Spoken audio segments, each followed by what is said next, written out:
ಸಾವರ್ಕರ್ ಅವ್ರ ಬಗ್ಗೆ ಒಂದು ತುಂಬ ಭಾವಪೂರ್ಣವಾದ ಒಂದು ಕಾವ್ಯಮಯವಾದ ರೀತಿಯಲ್ಲಿ ಮಾತಾಡಿದ್ರು. ಸಾವರ್ಕರ್ ಅವರು ಅವರ ಸಾಹಿತ್ಯ ಬಹಳ ದೊಡ್ಡದು. ಸಾವರ್ಕರ್ ಅವರು ಸ್ವಾತಂತ್ರ್ಯ ಲಕ್ಷ್ಮಿಗೆ ಜೈ, ಸ್ವಾತಂತ್ರ್ಯ ಲಕ್ಷ್ಮಿಗೆ ಜಯವಾಗಲಿ ಅಂತ ಹೇಳಿದ್ರು. ಸಾವರ್ಕರ್ನ ಆತ ತುಂಬ ಆರಾಧ್ಯ ದೈವದ ಮಟ್ಟದಲ್ಲಿ ಇಟ್ಟು ಪೂಜಿಸ್ತಿದ್ದ ಅಥವಾ ಗೌರವಿಸ್ತಿದ್ದ.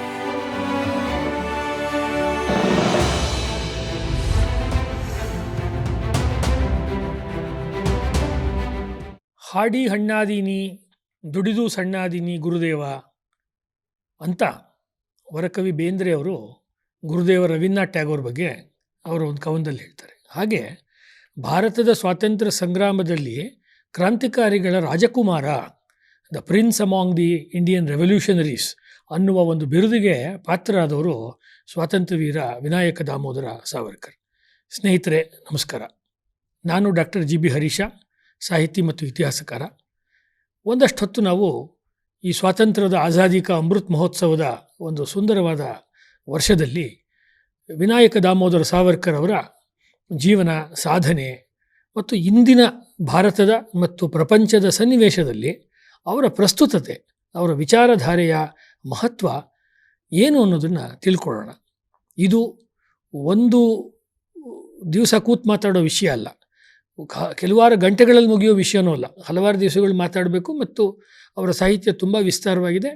10 ಸಂಪುಟಗಳ ಬರವಣಿಗೆ ಇದೆ ಮರಾಠಿನಲ್ಲಿ. ಅದು ಸಿಕ್ಕಿರೋ ಬರವಣಿಗೆ. ಅದು ಅಟಲ್ ಬಿಹಾರಿ ವಾಜಪೇಯಿ ಅವರು ಪ್ರಧಾನಮಂತ್ರಿಗಳಾಗಿದ್ದಾಗ ಅದನ್ನು ಹಿಂದಿಗೆ ಅವರು ಅನುವಾದ ಮಾಡಿಸಿದರು ಅಂತ ನಾನು ಕೇಳಿದ್ದೀನಿ. ಅದನ್ನು ಬಿಡುಗಡೆ ಮಾಡಿದರು. ಆ ಬಿಡುಗಡೆ ಸಮಾರಂಭದಲ್ಲಿ ಅಟಲ್ ಬಿಹಾರಿ ವಾಜಪೇಯಿ ಅವರು ಸಾವರ್ಕರ್ ಅವ್ರ ಬಗ್ಗೆ ಒಂದು ತುಂಬ ಭಾವಪೂರ್ಣವಾದ ಒಂದು ಕಾವ್ಯಮಯವಾದ ರೀತಿಯಲ್ಲಿ ಮಾತಾಡಿದ್ರು. ಸಾವರ್ಕರ್ ಅಂದರೆ ಏನು ಅಂತ ಹೇಳಿಬಿಟ್ಟು, ಸಾವರ್ಕರ್ ಅಂದರೆ ತಿತೀಕ್ಷೆ, ಸಾವರ್ಕರ್ ಅಂದರೆ ಒಂದು ಶಕ್ತಿ, ಸಾವರ್ಕರ್ ಅಂದರೆ ತಳಮಳ, ಈ ರೀತಿ ಅನೇಕ ಮಾತುಗಳನ್ನು ಅವ್ರು ಹೇಳಿದ್ರು. ಪ್ರಸಿದ್ಧವಾದಂಥ ವಿಡಿಯೋ ಆಗಿ ಅದು ಇವತ್ತು ಉಪಲಬ್ಧವಿದೆ. ಕನ್ನಡದಲ್ಲೂ ಕೂಡ ಆ ಭಾಷಣ ಅನುವಾದ ಆಗಿದೆ. ಆ ಸಂದರ್ಭದಲ್ಲಿ ಮಹಾರಾಷ್ಟ್ರದಲ್ಲಿ ಪ್ರಖ್ಯಾತ ವಿಚಾರವಾದಿ ಅಂತ ಕರೆಸ್ಕೊಂಡಿರುವ ಪ್ರಸಿದ್ಧ ಸಾಹಿತಿ ಪುಲ ದೇಶಪಾಂಡೆ ಸಾವರ್ಕರ್ ಬಗ್ಗೆ ಮಾತಾಡಿದರು. ನಾರ್ಮಲಿ ಪುಲ ದೇಶಪಾಂಡೆ ಅವ್ರನ್ನ ಅಷ್ಟು ದೊಡ್ಡ ರೀತಿಯಲ್ಲಿ ಅವರು ಸಾವರ್ಕರ್ ಬಗ್ಗೆ ಮಾತನಾಡ್ತಾರೆ ಅಂತ ಅಂದ್ಕೊಂಡಿರಲಿಲ್ಲ. ಆದರೆ ಅದಕ್ಕಿಂತ ಮುಂಚೆ ಅವರು ಅಂಡಮಾನಿನ ಕಾಲಾಪಾನಿಯನ್ನು ನೋಡ್ಕೊಂಬಂದಿದ್ರು.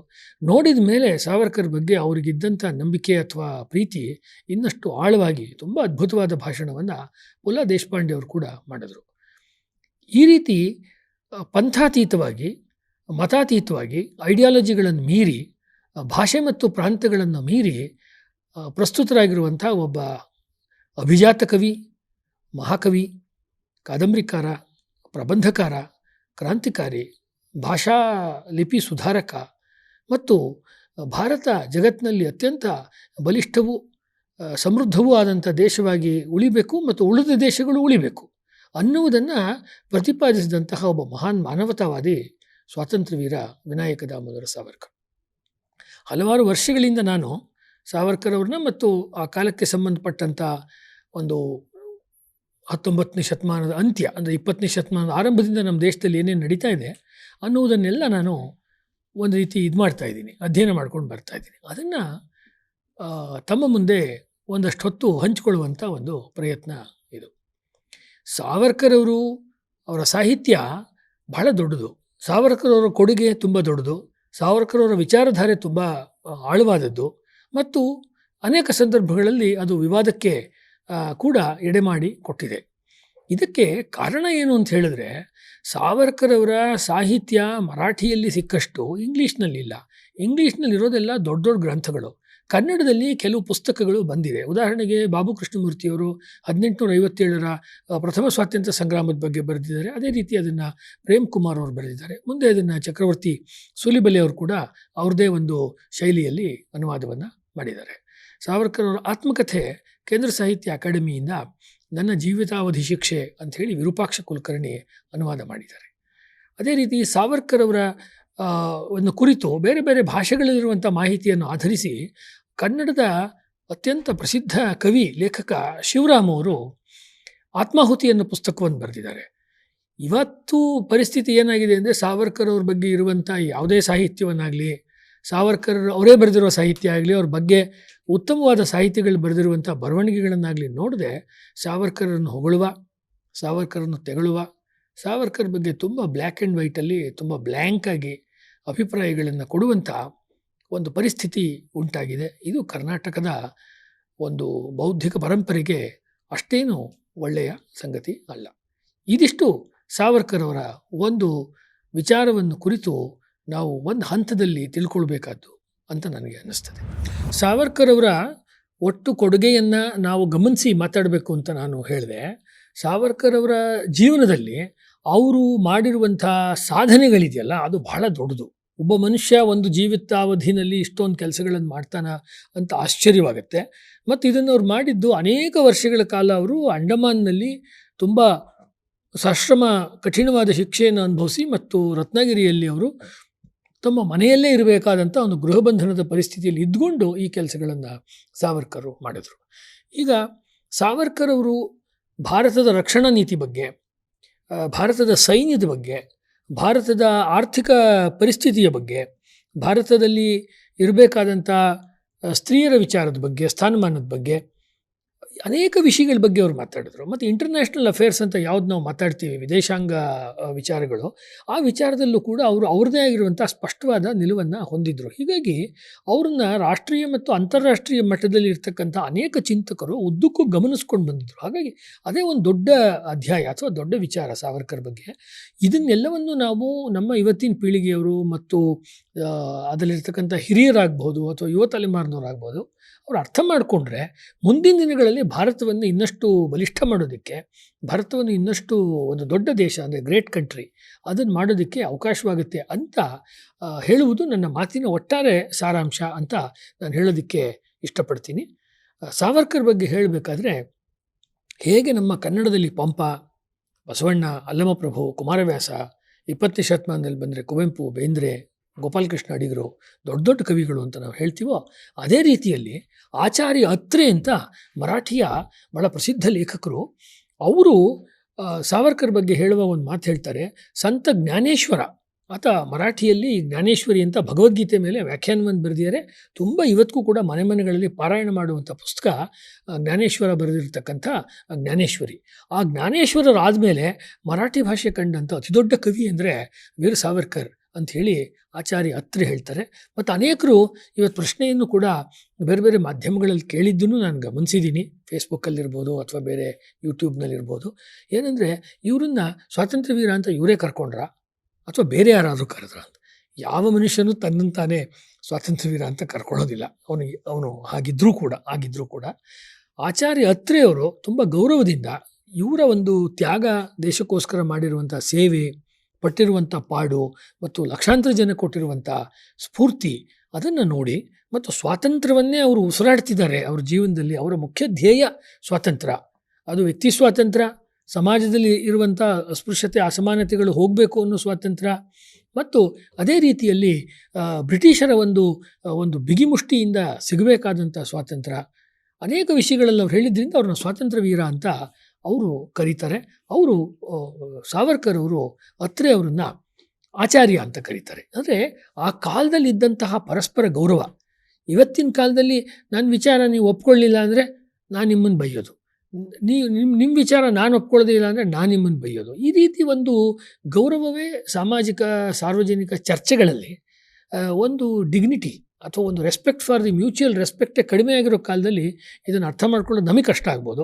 ಆ ಕಾಲದಲ್ಲಿ ಆ ರೀತಿ ಇರಲಿಲ್ಲ. ಉದಾಹರಣೆಗೆ ಗಾಂಧೀಜಿಯವರು ಟ್ಯಾಗೋರ್ ಅವ್ರನ್ನ ಗುರುದೇವ ಅಂತ ಕರೆದರು ಅಂತ ಹೇಳ್ತಾರೆ ಅನೇಕ ಇತಿಹಾಸದಲ್ಲಿ. ಅದೇ ರೀತಿ ಇವರು ಕೂಡ, ಟ್ಯಾಗೋರ್ ಅವರು ಕೂಡ ಅವ್ರನ್ನ ಮಹಾತ್ಮ ಅಂತ ಕರೆದ್ರು ಅನ್ನೋ ಮಾತು ಬರ್ತದೆ. ಅಂದರೆ ಇದು ಸಾರ್ವಜನಿಕ ಜೀವನದಲ್ಲಿ ಹೇಗೆ ಒಂದು ರೀತಿಯಲ್ಲಿ ಪರಸ್ಪರ ಗೌರವ ಇತ್ತು ಅನ್ನೋದನ್ನು ಸೂಚಿಸುತ್ತೆ. ಇದನ್ನು ಕೂಡ ಸಾವರ್ಕರ್ ಸಂದರ್ಭದಲ್ಲಿ ನಾವು ನೋಡೋದಕ್ಕೆ ಯೋಚನೆ ಮಾಡಬೇಕು, ಅಥವಾ ಅದನ್ನು ಕೂಡ ನಾವು ಗಮನಿಸಬೇಕು. ಸಾವರ್ಕರ್ ಅವರ ಒಟ್ಟು ಕೊಡುಗೆಯ ಬಗ್ಗೆ ನಾನು ಹೇಳ್ತಾ ಇದ್ದಲ್ಲ, ಅದು ಏನು ಅಂದರೆ ಸ್ವತಂತ್ರತೆ ಭಗವತಿ. ಅವ್ರದ್ದೇ ಒಂದು ಪದ್ಯ ಇದೆ, ಜಯೋಸ್ತುತೆ ಅಂತ, ತುಂಬ ಕ್ಲಾಸಿಕ್ ಆದಂಥ ಪದ್ಯ. ಅಂದರೆ ಸಾವರ್ಕರ್ ಅಂತ ನಾವು ಕಣ್ಮುಚ್ಕೊಂಡು ನೆನಪಿಸ್ಕೊಂಡ್ರೆ, ನೀವು ಅಥವಾ ಯೂಟ್ಯೂಬ್ನಲ್ಲಿ ಹೊಡೆದ್ರೆ, ನೀವು ಗೂಗಲ್ ಮಾಡಿದ್ರೆ ಮೊದಲು ಸಿಗುವಂಥದ್ದೇ ನಿಮಗೆ ಜಯೋಸ್ತುತೆ ಪದ್ಯ ಮತ್ತು ಸಾಗರ ಪ್ರಾಣ ತಳಮಳಲ ಪದ್ಯ. ಅದಲ್ಲದೆ ಅವರು ಅನೇಕ ನೂರಾರು ಕವಿತೆಗಳನ್ನು ಬರೆದಿದ್ದಾರೆ. ಅವ್ರಿಗೆ ತುಂಬ ಹೆಸರು ತಂದು ಕೊಟ್ಟಂಥದ್ದು ಇವೆರಡು ಪದ್ಯಗಳು. ಅದರಲ್ಲಿ ಅವ್ರು ಏನು ಹೇಳ್ತಾರೆ, ಯೋಗಿಗಳು ತಪಸ್ಸು ಮಾಡಿದ್ಮೇಲೆ ಯಾವ ದೇವರನ್ನು ಅಥವಾ ಪರಬ್ರಹ್ಮನನ್ನು ಸಾಕ್ಷಾತ್ಕಾರ ಮಾಡ್ಕೊಳ್ತಾರೆ, ಅದರ ಸ್ವರೂಪನೇ ಈ ಸ್ವಾತಂತ್ರ್ಯ. ಮತ್ತು ಇದು ದೇವಿಯ ರೂಪದಲ್ಲಿ ನಮಗೆ ಸಿಕ್ಕಿದೆ. ಅದನ್ನು ಹೇಳಬೇಕಾದ್ರೆ ಆ ಪದ್ಯದಲ್ಲಿ ಒಂದು ಮಾತು ಹೇಳ್ತಾರೆ, ಹೇ ಅಧಮ ರಕ್ತ ರಂಜಿತೆ ಸುಜನ ಪೂಜಿತೆ ಸ್ವತಂತ್ರತೆ ಭಗವತಿ ತ್ವಾಮಹಂ ಅನ್ನೋ ರೀತಿಯಲ್ಲಿ ಪದ್ಯವನ್ನು ಹೇಳ್ತಾರೆ. ಅಂದರೆ ಅವ್ರು ಹೇಳ್ತಿರೋದು, ಹೇ ಅಧಮ ರಕ್ತ ರಂಜಿತೆ, ಯಾರು ದುಷ್ಟರಿದಾರಲ್ಲ ಅವರನ್ನು ಸಂಹಾರ ಮಾಡ್ತಾಳೆ ದುರ್ಗಿ ಅಥವಾ ಕಾಳಿ ಅಥವಾ ಪಾರ್ವತಿ, ಚಾಮುಂಡೇಶ್ವರಿ ನಮ್ಮ ಕರ್ನಾಟಕದ ಸಂದರ್ಭದಲ್ಲಿ. ಮತ್ತು ಸುಜನ ಪೂಜಿತೆ, ಒಳ್ಳೆಯವರಿಂದ ಅವಳು ಗೌರವಕ್ಕೆ ಪೂಜೆಗೆ ಪಾತ್ರಳಾಗ್ತಾಳೆ. ಅಂದರೆ ಸ್ವಾತಂತ್ರ್ಯ ಅಂತ ಹೇಳಿದ್ರೆ ದುಷ್ಟರ ದಮನವನ್ನು ಮಾಡಿ ಒಳ್ಳೆಯವರು ಬದುಕುವುದಕ್ಕೆ ಅವಕಾಶವನ್ನು ಮಾಡಿಕೊಡುವಂಥ ಒಂದು ವ್ಯವಸ್ಥೆ ಅಂಥೇಳಿ ಹೇಳ್ತಾರೆ. ಇಲ್ಲೊಂದು ನೆನಪಾಗೋದು, ಕುವೆಂಪು ಅವ್ರ ಜೊತೆ ಅವ್ರನ್ನ ಹೋಲಿಸ್ಬೇಕು ಅಂತ ನನಗನ್ಸುತ್ತೆ, ಅಥವಾ ಕುವೆಂಪು ಅವ್ರನ್ನ ಅವ್ರ ಜೊತೆ ಹೋಲಿಸ್ಬೇಕು ಅಂತ ಅನಿಸುತ್ತೆ. ಅದಕ್ಕೆ ಕಾರಣ ಏನು ಅಂದರೆ, ಕುವೆಂಪು ಅವರು ಒಬ್ಬ ಕಾಮನ್ ಮ್ಯಾನ್, ಅವನನ್ನು ಶ್ರೀಸಾಮಾನ್ಯ ಅಂತ ಕರೀತಾರೆ ಅವರ ಕಾವ್ಯದಲ್ಲಿ, ಅವರ ಸಾಹಿತ್ಯದಲ್ಲಿ. ಹಾಗೆ ಇವ ಶ್ರೀಸಾಮಾನ್ಯ ಅನ್ನೋ ಹೆಸರು ಭಾಳ ಫೇಮಸ್ ಆಗಿದೆ. ಆ ರೀತಿ ಸ್ವಾತಂತ್ರ್ಯವನ್ನು ಸಾವರ್ಕರು ಬರೀ ಸ್ವಾತಂತ್ರ್ಯ ಅಂತ ಕರೆಯಲ್ಲ, ಶ್ರೀ ಸ್ವಾತಂತ್ರ್ಯ ಅಂತ ಕರೀತಾರೆ. ಸ್ವಾತಂತ್ರ್ಯಕ್ಕೆ ಅಷ್ಟು ಒಂದು ಮೌಲ್ಯವನ್ನು ಕೊಟ್ಟು ಶ್ರೀ ಅನ್ನೋ ಹೆಸರನ್ನು ಕೊಡೋರು. ಶ್ರೀನಲ್ಲಿ ಸಂಪತ್ತು, ಸಮೃದ್ಧಿ, ವಿದ್ಯೆ, ಕೃಷಿ, ದೇಶದ ಅನೇಕ ಆಯಾಮಗಳ ಉನ್ನತಿ ಅನ್ನುವುದನ್ನು ಅವರು ಆವಾಗಲೇ ಹೇಳ್ತಾರೆ. ಇನ್ನೊಂದು, ಆ ಕಾಲದಲ್ಲಿ ಕಮ್ಯುನಿಸ್ಟರು ಒಂದು ಘೋಷಣೆಯನ್ನು ಕೂಗಬೇಕಾದ್ರೆ ಇದೇ ವಿಷಯಕ್ಕೆ ಸಂಬಂಧಪಟ್ಟಿದ್ದು ಇಂಕ್ವಿಲಾಬ್ ಜಿಂದಾಬಾದ್ ಅಂತ ಹೇಳ್ತಾಯಿದ್ರು. ಇಂಕ್ವಿಲಾಬ್ ಜಿಂದಾಬಾದ್ ಅಂತ. ಅದಕ್ಕೆ ಪರ್ಯಾಯವಾಗಿ ಸಾವರ್ಕರ್ ಅವರು ಸ್ವಾತಂತ್ರ್ಯ ಲಕ್ಷ್ಮಿ ಕಿ ಜೈ, ಸ್ವಾತಂತ್ರ್ಯ ಲಕ್ಷ್ಮಿಗೆ ಜಯವಾಗಲಿ ಅಂತ ಹೇಳಿದ್ರು. ಸ್ವಾತಂತ್ರ್ಯವನ್ನು ಲಕ್ಷ್ಮಿಯ ಸ್ವರೂಪದಲ್ಲಿ ಕಂಡರು. ಲಕ್ಷ್ಮಿ ಅಂದರೆ ಕೇವಲ ಹಣ ಅಲ್ಲ, ಅದು ವಿದ್ಯೆ ಇರ್ಬೋದು, ಶಕ್ತಿ ಇರ್ಬೋದು, ಸಮಾಜದ ಒಂದು ಉನ್ನತಿ ಇರ್ಬೋದು, ಅದನ್ನು ಅವ್ರು ಕಂಡರು. ಅಂಥ ಸ್ವಾತಂತ್ರ್ಯ ವೀರ ಸಾವರ್ಕರ್ ಬಗ್ಗೆ ಸ್ವಾತಂತ್ರ್ಯಕ್ಕೆ 75 ವರ್ಷಗಳು ಆಗುತ್ತಿರೋ ಅಮೃತ ಘಳಿಗೆಯಲ್ಲಿ ಮಾತನಾಡೋದು ತಮ್ಮ ಜೊತೆ ತುಂಬ ಸಂತೋಷದ ವಿಷಯ. ಸ್ವಾತಂತ್ರ್ಯ ವೀರ ಸಾವರ್ಕರ್ ಅವರು ತೀರ್ಕೊಂಡಾಗ ನಿಮ್ಗೊಂದು ಭಾಳ ಇಂಟ್ರೆಸ್ಟಿಂಗ್ ಆದ ಒಂದು ವಿಷಯ ಹೇಳ್ತೀನಿ. ಆಗ ಕಮ್ಯುನಿಸ್ಟು ಪಕ್ಷದಲ್ಲಿ ಭಾಳ ಒಬ್ಬ ಮುಖ್ಯವಾಗಿರುವಂಥ ವ್ಯಕ್ತಿ ಇದ್ದರು. ಅವರು chairman of the Communist Party of India, right wing, ಅದರಲ್ಲೂ ರೈಟ್ ವಿಂಗು. ಅವ್ರು ಹೇಳ್ತಾರೆ ಸಾವರ್ಕರ್ ಬಗ್ಗೆ, the death of Veer Savarkar removes from the scene of Indian history one of the great anti imperialist revolutionaries. ಅಂದರೆ ಸಾಮ್ರಾಜ್ಯಶಾಹಿಯ ವಿರುದ್ಧ ಹೋರಾಟ ಮಾಡಿದಂಥ ಒಬ್ಬ ದೊಡ್ಡ ವ್ಯಕ್ತಿ ಇವತ್ತು ಇತಿಹಾಸದ ಒಂದು ಪಟಲದಿಂದ ಅಥವಾ ಒಂದು ಪರದೆಯಿಂದ ಸರಿದು ಹೋಗ್ತಾ ಇದ್ದಾರೆ ಅಂತ ಹೇಳಿದ್ದು ಶ್ರೀಪಾದ ಡಾಂಗೆ ಅವರು. ಯಾಕೆ ಈ ಮಾತನ್ನು ಹೇಳಿದೆ ಅಂದರೆ, ಇವತ್ತು ನಮ್ಮಲ್ಲಿ ಸಾವರ್ಕರ್ ಅವ್ರನ್ನ ಕಮ್ಯುನಿಸಮ್ನ ಪರ ಇರ್ತಕ್ಕಂಥವ್ರು ಬಹಳ ಒಂದು ವಿಚಿತ್ರವಾದ ರೀತಿಯಲ್ಲಿ ಬಿಂಬಿಸ್ತಿದ್ದಾರೆ. ಮತ್ತು ಅದ್ರ ಬಗ್ಗೆ ಸಹಾನುಭೂತಿ ಇರೋರು, ಕಾರ್ಲ್ ಮಾರ್ಕ್ಸ್ ಬಗ್ಗೆ, ಲೆನಿನ್ ಬಗ್ಗೆ ಎಲ್ಲ ಸಹಾನುಭೂತಿ ಇರೋರು ತುಂಬ ಒಂದು ಬ್ಯಾಡ್ ಲೈಟ್ ಅಂತ ಹೇಳ್ಬೋದು, ಅದರಲ್ಲಿ ಅವ್ರನ್ನ ಬಿಂಬಿಸ್ತಾ ಇದ್ದಾರೆ. ಅವರಿಗೆ 1920s, 30s, 40sನಲ್ಲಿ ಸ್ವಾತಂತ್ರ್ಯ ಹೋರಾಟದಲ್ಲಿ ಹೇಗೆ ಇವರೆಲ್ಲರೂ ಸೇರಿಕೊಂಡು ಇವತ್ತು ಯಾರನ್ನು ನಾವು ಎಡ ಅಂತೀವಿ, ಬಲ ಅಂತೀವಿ, ಮಧ್ಯ ಅಂತೀವಿ, ಆ ಯಾವುದೂ ಭೇದವಿಲ್ಲದೆ ಅಥವಾ ಭೇದವಿದ್ದರೂ ಕೂಡ ಅದರ ಒಟ್ಟಿಗೇ ಅವರೆಲ್ಲರೂ ಕೂಡ ಭಿನ್ನಾಭಿಪ್ರಾಯದಲ್ಲೇ ಒಂದು ಏಕಾಭಿಪ್ರಾಯವನ್ನು ಇಟ್ಕೊಂಡು ಕೆಲಸ ಮಾಡ್ತಿದ್ರು ಅಂತ ಗೊತ್ತಿಲ್ಲ. ತಮ್ಮ ಬಾಲ್ಯದಲ್ಲಿ ಅನೇಕ ಜನ ನಂತರದಲ್ಲಿ ಕಮ್ಯುನಿಸ್ಟ್ ಚಳವಳಿಯಲ್ಲಿ ಗುರುತಿಸ್ಕೊಂಡವ್ರಿಗೆ ಅವರ ಬಾಲ್ಯದ ಹೀರೋ ಸಾವರ್ಕರ್. ಭಗತ್ ಸಿಂಗ್ ಇರ್ಬೋದು, ಹಿರೇನ್ ಮುಖರ್ಜಿ ಇರ್ಬೋದು, ಶ್ರೀಪಾದ ಡಾಂಗೆ ಅವರು ಇರ್ಬೋದು. ಅವರೊಂದು ವೇದಗಳನ್ನು ಕುರಿತು ಒಂದು ಕಮ್ಯುನಿಸ್ಟ್ ದೃಷ್ಟಿಯಲ್ಲೇ ಅವರು ಒಂದು ವ್ಯಾಖ್ಯಾನವನ್ನು ಮಾಡಿದವರು ಶ್ರೀಪಾದ ಡಾಂಗೆ ಅವರು. ಮತ್ತು ಅವರು ಎಲೆಕ್ಷನ್ನಲ್ಲಿ ಅಂಬೇಡ್ಕರ್ ವಿರುದ್ಧ ಕೂಡ ನಿಂತಿದ್ರು ಅವರು, ಅದೊಂದು ಬೇರೆ ವಿಷಯ. ಅದೇ ರೀತಿ ಎನ್ ರಾಯ್, ಬಹಳ ಪ್ರಮುಖ ಇಂಟೆಲೆಕ್ಚುಯಲ್ 20th ಸೆಂಚುರಿಯಲ್ಲಿ ಬಹಳ ಪ್ರಮುಖ ವಿಚಾರವಾದಿ ಅಂತ ಹೇಳಿದ್ರೆ ಎನ್ ರಾಯ್. ಇವತ್ತು ನಾವು ಒಟ್ಟು ಏನು ಮಾತಾಡ್ತಾ ಇದ್ದೀವಿ ರಾಜಕೀಯ ವಲಯದಲ್ಲಿ ಲೆಫ್ಟ್ ಟು ರೈಟು, ಆ ಚರ್ಚೆಯನ್ನು ಮೊದಲು ಹುಟ್ಟಾಕಿದ್ದೆ ಎನ್ ರಾಯ್ ಅಂತ ಅನೇಕರಿಗೆ ಇವತ್ತು ನೆನಪಲ್ಲಿಲ್ಲ. ಬಹಳ ದೊಡ್ಡ ಥಿಂಕರ್ ಅವರು. ಅವ್ರು ಹೇಳಿದ್ದು ಒಪ್ಕೋಬೇಕು ಅಂತಲ್ಲ, ಬಹಳ ದೊಡ್ಡ ಥಿಂಕರ್ ಎನ್ ರಾಯ್. ಅವರಿಗೆ ಬಾಲ್ಯದ ಹೀರೋ ಸಾವರ್ಕರ್. ಮತ್ತು ನಾವು ಯಾರನ್ನ ಲತಾ ದೀದಿ ಅಂತ ಕರಿತೀವಿ, ಲತಾ ಮಂಗೇಶ್ಕರ್, ಆಶಾ ಭೋನ್ಸ್ಲೆ, ಅಥವಾ ಅವ್ರದ್ದೇ ಫ್ಯಾಮಿಲಿಯಲ್ಲಿರ್ತಕ್ಕಂಥ ಹಿರಿಯರಾದಂಥ ದೀನಾನಾಥ್ ಮಂಗೇಶ್ಕರ್, ಹೃದಯನಾಥ್ ಮಂಗೇಶ್ಕರ್, ಇವರೆಲ್ಲರಿಗೂ ಕೂಡ ಸಾವರ್ಕರ್ ಹೀರೋ. ಚಿಕ್ಕ ಹುಡುಗರಾಗಿದ್ದಾಗ ಇವರೆಲ್ಲರೂ ಕೂಡ, ಹುಡುಗಿ ಇದ್ದಾಗ ಸಾವರ್ಕರ್ ಮನೆಗೆ ಬರ್ತಾಯಿದ್ರು, ಸಾವರ್ಕರ್ನ ಭೇಟಿ ಮಾಡ್ತಾಯಿದ್ರು. ಇತ್ತೀಚಿನ ಒಂದು ಮಾಧ್ಯಮದಲ್ಲಿ ಅವರು ಹೇಳಿದ್ರು, ಸಾವರ್ಕರ್ನ ನಾನು ಮುಕ್ತವಾಗಿ ಹೊಗಳೋದಕ್ಕೆ, ಪ್ರಶಂಸಿಸೋದಕ್ಕೆ ನನಗೇನು ಯಾವ ಸಂಕೋಚವೂ ಇಲ್ಲ ಅಂತ ಲತಾ ಮಂಗೇಶ್ಕರ್ ಅವರು ಹೇಳಿದ್ರು. ಮತ್ತು ಸಾವರ್ಕರ್ ಅವರ ಜಯೋಸ್ತುತಿ ಹಾಡೇನಿದೆ ಅದನ್ನು ಹಾಡಿ ಕಂಪೋಸ್ ಮಾಡಿದ್ದು ಈ ಲತಾ ಮಂಗೇಶ್ಕರ್ ಮತ್ತು ಅವರ ಸಹೋದರರೇ. ಈ ಹಾಡನ್ನು ಅವರು ಕಂಪೋಸ್ ಮಾಡಿ ಹಾಡಿದ ಮೇಲೆ ಆಕಾಶವಾಣಿನಲ್ಲಿ ಇದ್ದಂಥ ಅವರ ಸಹೋದರರಿಗೆ ನೋಟಿಸ್ ಬಂತು. ನೋಟಿಸ್ ಬಂದಾಗ, ಸ್ವಾತಂತ್ರ್ಯ ನಂತರದ ನಾನು ಹೇಳ್ತಿರೋದು, ಯಾಕೆ ಇದು ಬಂತು, ಈ ಹಾಡನ್ನು ನೀವು ಸೆಲೆಕ್ಟ್ ಮಾಡ್ಕೊಂಡು ಯಾಕೆ ನೀವು ರೆಕಾರ್ಡಿಂಗ್ ಮಾಡಿದ್ರಿ ಅಂತ ಕೇಳಿದ್ರು. ಅವ್ರು ಹೇಳಿದ್ರು, ಗುಡ್ ಪೋಯೆಟ್, ಗುಡ್ ಪೋಯಮ್ ಅಂತ, ಒಳ್ಳೆ ಕವಿ, ಒಳ್ಳೆ ಕವಿತೆ, ಅದಕ್ಕೆ ಮಾಡಿದೆ ಅಂತ. ಈ ರೀತಿ ಆಗಿ ಅವರು ಒಬ್ಬ ಇತಿಹಾಸಕಾರ ಹೇಳುವಂತೆ ಕೆಲಸವನ್ನು ಅವರು ಕಳ್ಕೊಳ್ಬೇಕಾದಂಥ ಸಂದರ್ಭ ಬಂತು. ಯಾಕೆ ಅಂದರೆ ಸ್ವಾತಂತ್ರ್ಯ ಪೂರ್ವದಲ್ಲಿ ಸಾವರ್ಕರ್ ಅವ್ರನ್ನ ಬ್ರಿಟಿಷ್ನವರು ದಮನ ಮಾಡಿದ್ರು, ಅವರ ವಿಚಾರಗಳ ಕುತ್ತಿಗೆ ಹಿಚುಕಿದ್ರು. ಅಂದರೆ ವಿ ಕ್ಯಾನ್ ಅಂಡರ್ಸ್ಟ್ಯಾಂಡ್ ಇಟ್. ಯಾಕೆಂದರೆ ಪರಿಸ್ಥಿತಿ ಆಗಿತ್ತು. ಸ್ವಾತಂತ್ರ್ಯ ನಂತರದಲ್ಲಿ ನಮ್ಮ ಜನಗಳೇ ಯಾರಿಗೋಸ್ಕರ ಇವರು ಹೋರಾಟ ಮಾಡಿದರೋ ಆ ಜನಗಳೇ ಇವರ ದನಿಯನ್ನು ಅಡಗಿಸುವ ಪ್ರಯತ್ನ ಮಾಡಿದರು. ಇವರ ಹೇಳಿಕೆಗಳು ಪತ್ರಿಕೆಗಳಲ್ಲಿ ಬರದಂತೆ ಬಂದರೂ ಕೂಡ ತಿರುಚಿ ಬರುವಂತೆ ಮಾಡಿದ್ರಿಂದ ಮುಂದೆ 1970, 80, 90ರ ದಶಕದಲ್ಲಿ ಸಾವರ್ಕರ್ ಅವ್ರನ್ನ ತುಂಬ ಬ್ಲ್ಯಾಕ್ ಆ್ಯಂಡ್ ವೈಟ್ ಆಗಿ ಒಬ್ಬ ಕೋಮುವಾದಿ, ಒಬ್ಬ ಕಮ್ಯುನಲ್ ವ್ಯಕ್ತಿ, ಹಿಂದೂ ಮತ್ತು ಮುಸ್ಲಿಮರನ್ನ ಒಡೆಯುವಂಥ ಚಿಂತನೆಯನ್ನು ಹೊಂದಿರೋ ವ್ಯಕ್ತಿ ಅನ್ನುವ ರೀತಿಯಲ್ಲೇ ಬಿಂಬಿಸ್ಕೊಂಡು ಬಂದರು. ನಂತರದಲ್ಲಿ ಪರಿಸ್ಥಿತಿ ವ್ಯತ್ಯಾಸವಾಯಿತು. ಯಾವಾಗ ಮಾನ್ಯ ಮಂತ್ರಿಗಳಾಗಿದ್ದಂತಹ ಮಣಿಶಂಕರ್ ಅಯ್ಯರ್ ಅವರು ಅಂಡಮಾನ್ನಲ್ಲಿದ್ದಂಥ ಸಾವರ್ಕರ್ನ ಒಂದು ನಾಮಫಲಕವನ್ನು ಅವರು ತೆಗೆದರು. ಆ ಸಂದರ್ಭದಲ್ಲಿ ಇಡೀ ದೇಶವೇ ಭುಗಿಲೇಳ್ತು. ಅದರ ವಿರುದ್ಧ ಆಕ್ರೋಶವನ್ನು ವ್ಯಕ್ತ ಮಾಡಿತು. ಬೆಂಗಳೂರಿನಲ್ಲಿ ಅಥವಾ ಕರ್ನಾಟಕದಲ್ಲಿ ಕೂಡ ಅದರ ಬಗ್ಗೆ ಅನೇಕ ರೀತಿಯ ವಿರೋಧ ವ್ಯಕ್ತವಾಯಿತು. ಆಗ ಹುಟ್ಕೊಂಡಂಥ ಹೊಸ ಪೀಳಿಗೆಯವರು ಸಾವರ್ಕರ್ ಅವರ ಬರವಣಿಗೆಯನ್ನು ಮತ್ತೆ ಓದಲಿಕ್ಕೆ ಶುರು ಮಾಡಿದರು. ಒಂದು ಶಿವರಾಮ ಅವರ ಆತ್ಮಾಹುತಿ, ಅದರಿಂದ ಎದ್ದಂಥ ಒಂದು ಅಲೆ, ನಂತರದಲ್ಲಿ ಚಕ್ರವರ್ತಿ ಸೂಲಿಬೆಲೆಯವರು ಮತ್ತು ಅವರ ಗುರುಗಳಾದಂಥ ಇಬ್ಬರು ಗುರುಗಳು, ಒಬ್ಬರು ವಿದ್ಯಾನಂದ ಶೆಣೈಯವರು, ಇನ್ನೊಂದು ಆಜಾದಿ ಬಚಾವೋ ಆಂದೋಲನದ ಪ್ರಮುಖ ಮುಖಂಡರಾಗಿದ್ದಂಥ ಅದರ ಬ್ರೈನ್ ಆಗಿದ್ದಂಥ ರಾಜೀವ್ ದೀಕ್ಷಿತ್. ಇವತ್ತು ನಾವು ರಾಜೀವ್ ದೀಕ್ಷಿತ್ ಮರ್ತಿದ್ದೀವಿ. ಹೆಚ್ಚಿನ ಜನ ರಾಜೀವ್ ದೀಕ್ಷಿತನ್ನು ಇವತ್ತು ನೆನಪಿಸ್ಕೊಳ್ತೀವಿ. ಅನೇಕ ಇವತ್ತಿನ ಯುವಕರು ಯುವತಿಯರು ಏನು ಸಾಮಾಜಿಕ ವಿಚಾರ ರಂಗಕ್ಕೆ ಬಂದರೂ ಅವರಿಗೆ ಸ್ಫೂರ್ತಿ ಆಜಾದಿ ಬಚಾವೋ ಆಂದೋಲನದ ರಾಜೀವ್ ದೀಕ್ಷಿತ್. ಅವರು ಹೊಸ ಒಂದು ಕಿಚ್ಚನ್ನು ಸಾವರ್ಕರ್ ಬಗ್ಗೆ ಎಬ್ಸಿದ್ರು. ಇತ್ತೀಚಿನ ವರ್ಷಗಳಲ್ಲಿ ಸಾವರ್ಕರ್ ಸಾಹಿತ್ಯ ಸಂಘ ಸಾವರ್ಕರ್ಗೆ ಸಂಬಂಧಪಟ್ಟಂಥ ಪುಸ್ತಕಗಳನ್ನು ಒಂದಾದ ಮೇಲೆ ಒಂದು ತರ್ತಾ ಇದೆ.